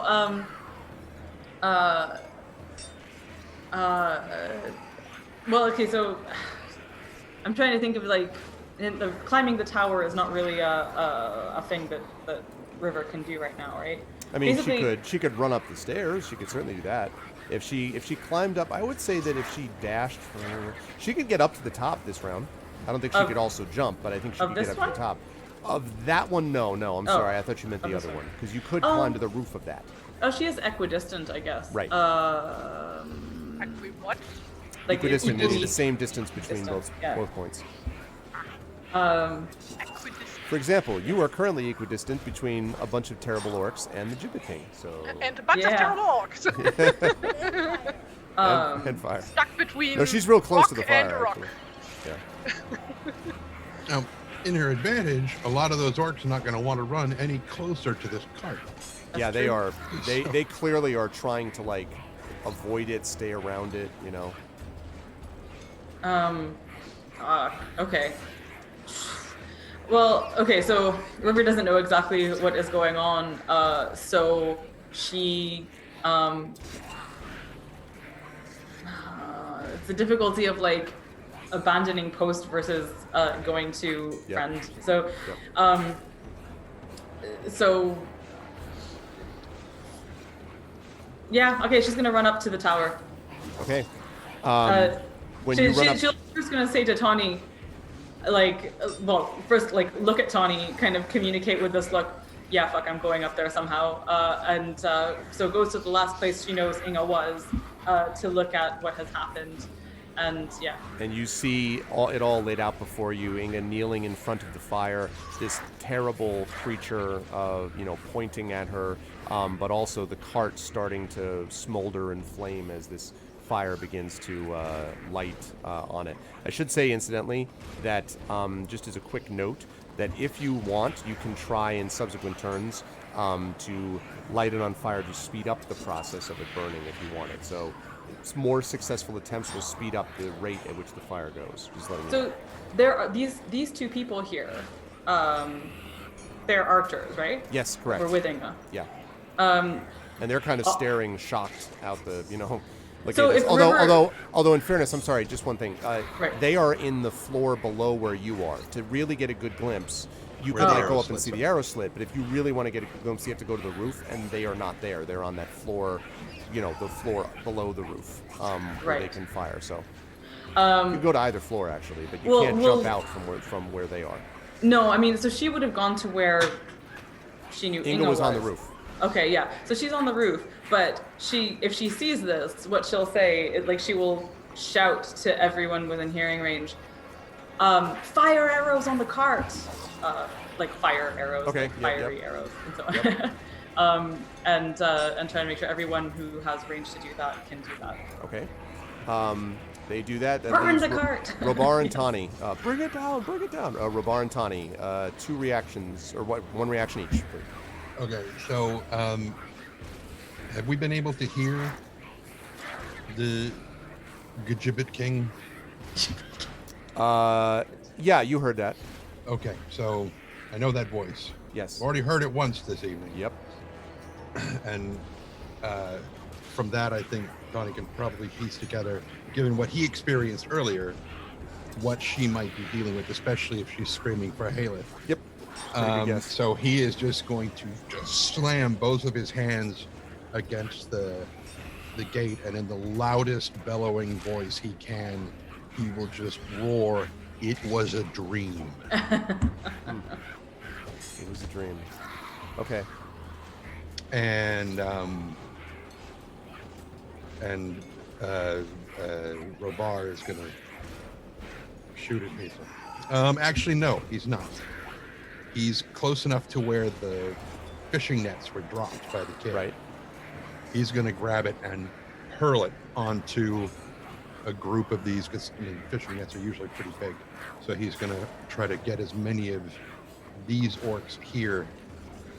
Make a that- dexterity check for me on that, and then I'll tell you about the scream in a minute. But make a dexterity check for me on Robar.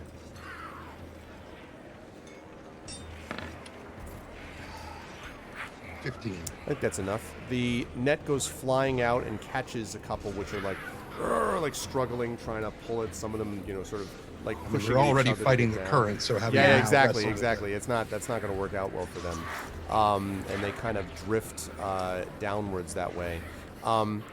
When you do that bellow, through your sort of Inga, through your pain, through your anguish, through your despair and all of that, you hear this tiny voice that seems vaguely familiar to you, and then you put it together and think of it as being possibly Tani's voice yelling this thing about it was a dream. And that moment, there's just a moment where you remember that, and you remember him, and you remember all of you, sort of these flashes around a campfire, around him talking to you, Stonyford, the battle against Oderic, trying to find Oderic, the battle against the bandits, all of these little flashes. You even remember the moment when you were underground and trying to pretend to be a goblin in front of everyone else, and all that stuff. Oh, You remember innocent all of times. those moments kind of flash through you, and over all of it is just this overwhelming green glowing light. And there's a moment where that vision clears, and you can see almost in your vision to the left this green glowing corpse creature pointing at you, and to the right, Tawny Bear's figure sort of gesturing at you. And it is with that moment that we are going to bring this session to a close. So, the head of our kitchen of Fair Tree. And just to be clear, in case anyone's curious, this, obviously this is very close to the end of this fight, but I didn't want to push it, and go way late, so we have to rush everything at the end, especially when we had a really excellent session leading up to that. Way to leave it on another cliffhanger. Heck to the yes, that's what I do. But I'm gonna show you something that my daughter's gonna show you to sort of cheer you all up from this terrifying experience. So there you go. So that is Nice. Oh, that's so awesome. Nice. with the heart. That's so That's cool. great. Wait, what's the? Oh, is she like hugging some? There are. It looks like there are 3 arms. Well, that right? One of them is hers. Those 2 are whatever that guy is that you hugged. Oh, the Eric. Oh, I didn't know you were doing that. You were that's you hugging. No. Oh yeah. Or her hugging. So yeah, that's her hugging the guy. Oh, Like I you can't see him. He's see. like behind. Oh, her. he's behind. Oh, I get. So it's her. Yeah. Oh. That's super cool, honey. I didn't know That's that's so what you were doing. awesome. That's so great. Oh, that's cool. Thank you so much. You did Good amazing. stuff, sweetie. That is amazing. So, folks, this was a great session. I really enjoyed this. There's a lot of intensity here with this, and I like the fact that we're in the stage of the now you know who the bad you really like the bad guys like. Yo, I'm here, and here's the deal, and whatever, and it was interesting to see that happening. So, it's I think it's the Gibbet King. Gibbet. Appears to be the Gibbet King. But it was really well done by everybody today. And yeah, it's dark, but it's always darkest before the dawn, as they say. I will start with Amal on the bottom, as always. Thank you so much, Amal, for the Patreon support and for everything else. And again, I thought that there was a really interesting moment, that whole thing about being in the kill box, where I figured at some point someone was going to be like, I've got to get on this bridge, and do something one way or the other. You did the troll. This time it was Inga's turn to kind of swing in front of the fire. But it was interesting, too, about there was a lot of divided loyalty stuff where you had to decide if you were going to leave your post, go help your friends, stay where you were earlier. Were you going to go try to help people there, go with Tani to help him? There was just a lot of, just choices to make, ultimately. How did you feel about today, and where will the lovely people see you next?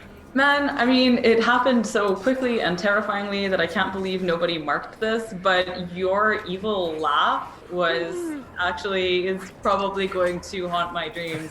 It was a dreams! But that was extremely effective, and I was like, are we practicing that? That's like not okay. That's so not okay. Practicing it in the shower. Dad, can I stay up later? No. Hey, never mind. Yeah, it was really amazing. I always find like the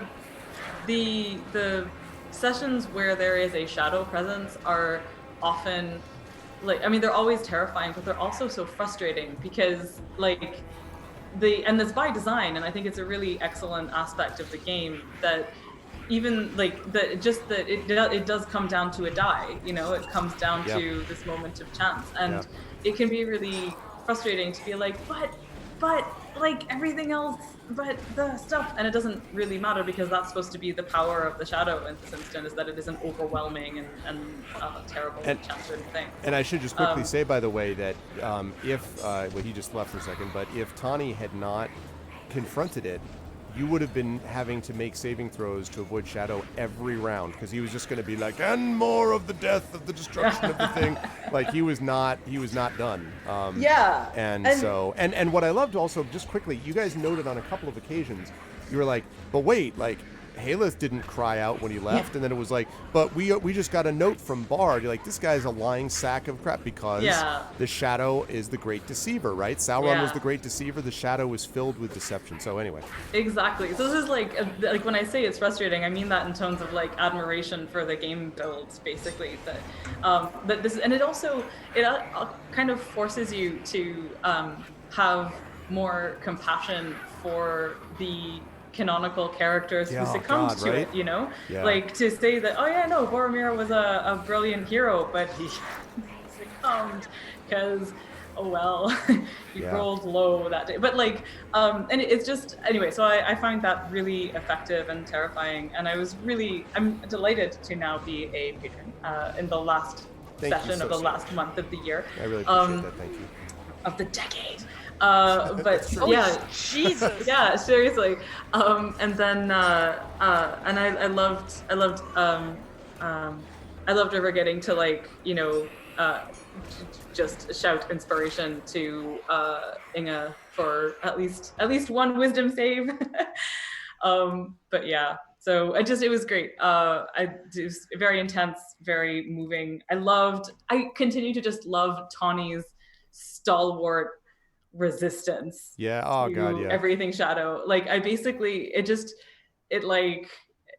Tawny, we're super. Oh, we've been talking about you, Tran. Yes, I'll leave then. in your absence. No, just saying that like I really love that Tawny is just so stalwartly resistant to Shadow, like every time so far, and has like mitigated it so much, and just saying how generally terrifying the Shadow is as a both game mechanic and atmosphere aspect and stuff. It's really, really great. Dude, that sequence where you bashed your hands, by the way, against the door and said the same thing about It's a Dream, forget about whether there was even a mechanical impact. I just adored that from a scene point of view, like, because it's a callback to a moment that was the darkest I think you folks have ever been up to this point. Maybe this is going to surpass that, but it was great. So anyway, sorry, on you go, Amal, but I wanted to note that because you're right, that was really cool. Yeah. So anyways, it was really great. I feel like there's stuff that I want River to be able to do more with music. But it will take like, an intentional kind of study period and like stuff. A fellowship phase, for instance. Yes. Do we? Yeah. We're never You're not getting another one until the end of Wilderland Adventures, but after Wilderland Adventures, yeah, absolutely. So anyway, it's been amazing. I really enjoyed this, and I particularly enjoyed it after like the catharsis of some work done and stuff. So that was good. Nice. Yeah, people can find me on the internet. I am on Twitter at Tithenai, Tithenai. I'm also on Substack. So amal.substack.com is my sort of all things newsletter. I do silly things like pastiche Hamilton songs in the voice of a character from this book. Wait, this book. That's right. Why weren't you pulling out the, when the bridge came, we are outgunned, outmanned, outfired, outplanned, That is, yeah, you know what? We gonna make a one. Top of the next round, 100%. That is what's happening. Yeah. It's like, oh man, I'm gonna do it. I'm gonna do it for inspiration. Anyway, so you can find me in those places. I am not traveling anywhere until March of next year, and I'm just looking forward to being home. But this book here, This Is How You Lose the Time War, is available for purchase at all of your local retailers, and so you can also find my words within it. It is a very beautiful hardcover that makes a lovely Christmas gift, I think, if you like time traveling ladies who love each other eventually after being enemies for a while. Spoilers. It's so many people describe it that way, but yes. Anywho, that's me. Thank you. Thank you, Amal. Good stuff today, and thank you again for the Patreon support and happy holidays, etc. Moving right on up the line, Terry, really excellent work today, and especially I want to give you a shout out for not only the the rope, the Tarzan off the bridge, in front of the flames, but also your reaction, because I didn't tell you to do that, but your reaction to the dread that he feels is an example of the difference between someone who's just kind of playing and someone who's really role-playing the game, because that experience is exactly what you would expect her to feel. She's had among the most shadow points of anyone. She's been suffering from this stuff through through quite a bit, and you happen to be the one in front. So I was like, when you landed, I'm like, wow, because it makes sense then that he would point at you and do exactly this. So really, really love that. Again, I always, when I'm doing this, probably from the writer in me, I assume, does these little vignettes in my head of these great set piece moments, including the gate and many other examples. You guys in the inn, when River and Tawny were in the inn, and obviously the set piece of you being in front of the fire and then facing down, just you against this horde of orcs and this thing, there's just bizarre corpse in a cart, just pointing at you. So I thought you did very, very well. So I just wanted to note that for the record. How did you feel about today, and where will the lovely folks see you next? Oh, you. That means much. It was because I always awesome. feel a bit inadequate here, because I feel outclassed basically as far as my role playing is concerned. This is us. Trent and I are like, no. Okay. No. Because I can't get the tone down properly most of the time, because of No, my I think you got it. English skills being a bit lacking in the I don't think area. that's true at all. Nope. Yeah, like I just feel like often that my speech is too modern and stuff, and I can't think of like appropriate like phrasing and Dude, words. I also cannot do that a lot of the time, and I mean, you know, I have zero excuse. This is sort of what I've chosen to do for a living. But But yeah, this today was amazing. I'm glad that Inge got a cool moment in there. Yeah. Yeah, She sure like that did. was like I can just like imagine it so well with Oh. like the lighting going on, like her Mhm. standing in front of the flames and like hurling that. Sometimes having a vivid imagination is helpful indeed. Sometimes not, but today it was. So yeah. Also, I'm really glad when callbacks like that can happen. You know, like that's why I try to keep notes of everything, because it's like at some point these might come in handy. Mhm. So like yeah, and like Halus was like a very very big moment in Inge's. Yeah. No, I mean, it was I love cool. that she's like, you know, this boy that didn't like, you know, that was already ancient history by the time they were in that area, but now he Yeah. has a monument to his name remembering him. Yeah, a and literal stuff. It's like- monument, you literally, know? and that's what I mean. Literal It's- monument. Yeah, that she literally built a monument. That was so wonderful. Yeah. Yeah, it's just like for her personally, because she is like such a broken person inside, like because of her dead husband, and like that she sees like this little boy being so brave, like that really. Yep. That really like flipped a switch inside her. So yeah, that's where she gets her bravery from. Because if a little kid can be this brave, she as a grown woman of circa 50 years. Which can is do that. exactly why, like, right? Yeah. That's exactly why it hits you directly at that makes the Yeah. lie. That's when they say the lie is also poisonous and hurtful and ragged, almost, you know, Yeah. jagged. And it's painful. It's not just you lied. It's like, how could you lie about that? And of course, that's what these guys do, because they're really, really evil. So, Yeah. but anyway. And like it like plays to so many aspects of her character, like the whole thing that she like basically had settled for life, like was like, oh yeah, I'm gonna start a family, I'm gonna have kids, and Yep. then like all that is taken away from her, and then she sees children die and Yep. families broken apart, and it just like, you know, and it's just like deep inside she's like, no, she doesn't want any more families being destroyed like Yeah. that. Yeah. So that's why she fights, and it's glad that I can hopefully bring that across in the way I play her. I think you do, absolutely. Thank you. So yeah, in Uh, case you couldn't tell, like this was great, I'm- and I I'm- can't wait for the next century. I know. It's gonna. We're not gonna see each other till next year. Yeah. So, where will the fine folks see you online next? Yeah, I guess next year on here. And other than that, I think I'm gonna stream a bit myself today. Welcome. Or Wow. for drawing. Like, yeah, I'm actually Good. like kind of inspired. Like, people don't know this because they weren't like, did I mention that like while we were online? That like I actually have been like drawing a lot since yesterday. So Nice. drawing spree. So like I'm gonna draw some Pokemon stuff if people want to come hang out. I am excited. And yeah, aside from that, frohe Weihnachten und guten Rutsch, as we say around here. What? Frohe Weihnachten und einen guten Rutsch. Like literally Merry Christmas and a good slip, like slide into the new year. Like we say that because the roads freeze. So like during winter, so it's like you will definitely slip on the floor, but like have it so that you know that it's a good one.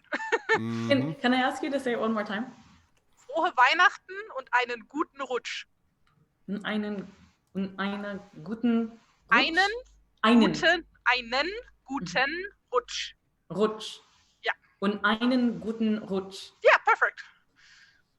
Hooray. You got Awesome. it. So, Gonna skip the first part. Good. Thank you, Terry, very much. Though again, really enjoyed it quite a So, bit, and cannot wait for and- next year. fijne kerstdagen en in gelukkige nieuwe jaar. I completely mispronounced that properly, but Oh, is that was in Dutch, in by the Dutch? way. That's Dutch. Yes, Very Dutch. cool, very cool. Yes. Very I cool. only know vaguely what Dutch sounds like because I watch Nikki tutorials. It sounds like coughing, constant coughing. So I hate to rush this along, but I got to get to Sorry. Trent because Sorry. I got to get up to my next thing. But this Yeah. was great. So thank you so much. We will see. Of course, congratulations again to Will Yeah. for getting married. Yes. And good stuff. And we will see. And boy, if Will, we're gonna be like, so there's been a lot going on, Will. So we will have Will back with us next month. And moving right along, and you should follow him on Encounter Roleplay, Kobold Press, and many other such places. And last but certainly not least, Trent. Yeah, I concur entirely with what Amal said about the sort of stalwart nature of Tawny. There's just kind of like I'm so tired of this shit. Like this is some of this, like, this business. But I think it's also really tied into a kind of, it's not really just a world weariness. It's a like, look, it's sort of a reminder of reality and like, this is where we are and this is where we stand. And so I really love seeing that from Tawny. And, it was interesting because you really got a chance to see the sort of this corpse of this thing and then just being like, and yeah, I could imagine Tawny's anger being like, how dare you occupy what kind of, so I thought that was, and it was important because otherwise that would have been a problem. How did you feel about today and where will the lovely folks see you next? It's good.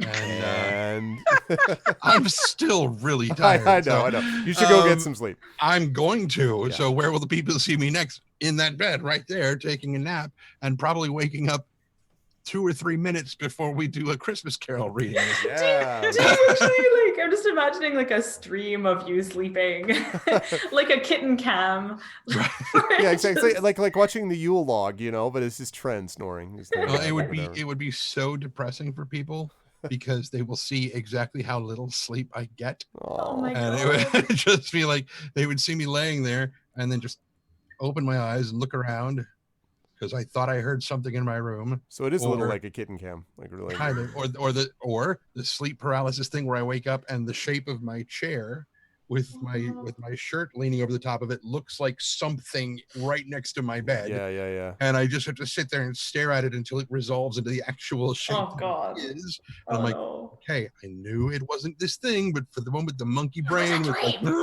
exactly. And so once that's gone, then I calm myself down again. I go back to sleep, and 15 minutes later, I wake up doing, I have to go pee, and I get up and I go another thing. And so it's like, I sleep about an hour and a half at a time. So yeah, it's great. It's awesome. It's good. So Good stuff. yeah, the thing with the I don't know who I'm playing this evening. We do not know. We will figure it out. I think Zach might be doing the narrator tonight, but we will see. But that will be happening tonight at 8 p.m. Eastern. And again, wonderful work from Tren and from all the three players. But I'm going to have him sign off. Do you have something you want to say? Just quick, Terry, because I got question like, what time is that? Like now, like what time is it right now for you? Right now for me, it is about 3:45 p.m. Eastern. So it's quarter to 4 p.m. right now. Oh, then I'm probably already in bed. Sad. You can just listen to it while, as you fall asleep, drift off to sleep with this going on. It is pretty, these guys do a great job with it. And it's my favorite, maybe my favorite piece of writing ever. I adore Christmas Carol. But I'm a big Dickens fan anyway. But thank you so much to chat. Can we get some love? Thank you also to chat for all of the inspirations too, which were sorely needed. But thank you so much to Trendane. Thank you to Will. Congratulations again, Will. Thank you to Terry Tunes. Thank you to Amal. Great stuff. And let me just say, since this is our last session of this year, how much it's been a joy to play with these folks. And it's been a joy to play this game and to explore something which is deeply meaningful to me, which is this world and, of course, role-playing in general. So thank you that I've had these good friends and wonderful players to do this with. So happy New Year, happy holidays to everybody, and I will see you folks. It was my birthday last week. Oh, and happy birthday. Oh my god, happy birthday. That's right. Yep. And I knew that too. Jesus. Oh man, bury the lead. Happy birthday. It was St. Lucia's Day, and yeah, so now I am old. I am an old now. What is the official? What's the One official? old.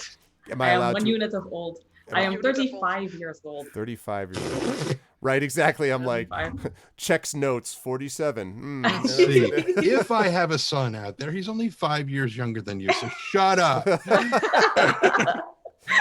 Happy birthday, belated birthday, and thank you, everybody. I will see you all soon. Bye for now.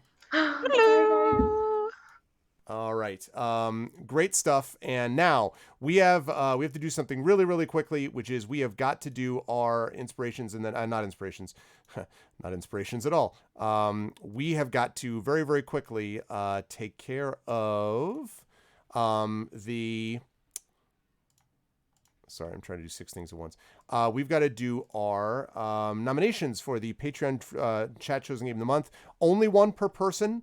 And this has got to be quick, folks. We got to do this really quick. So please, let's keep all the sort of excess stuff to a minimum because we gotta move because I gotta get ready for a big stream coming up over on GOG, which is the release stream of Blade Runner. So what game should I play for this month? Nominations, please.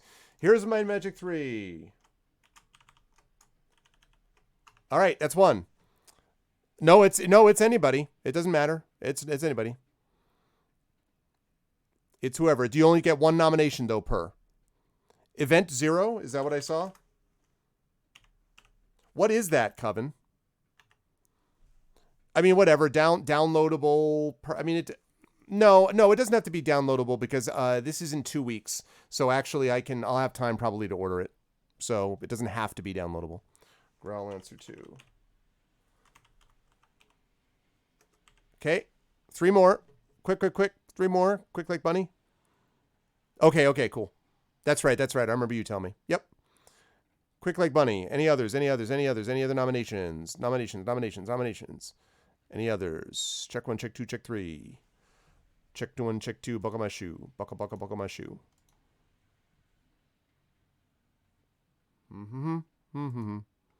Last Epoch. What is that? Is that an adventure?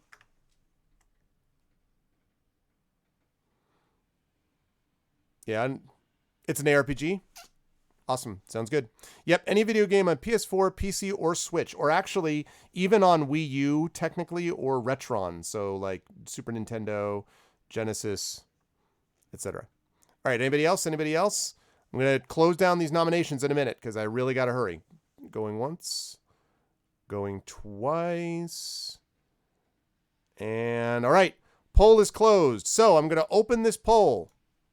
Here we go. Please vote. The top 3 vote getters are going to be in the final count. And if I can ask either a Rudenell or Coven Guy or Shatter, if he's still here, or Terry, although I think she might be going to bed. But if I could ask one of my mods to be ready to attach this to the next game, that would be great. I would do that. Listen, I'd be up for that. That's cool. Oh, you already have it. Thank you, Echo, very much. Thank you, sir. Always appreciated.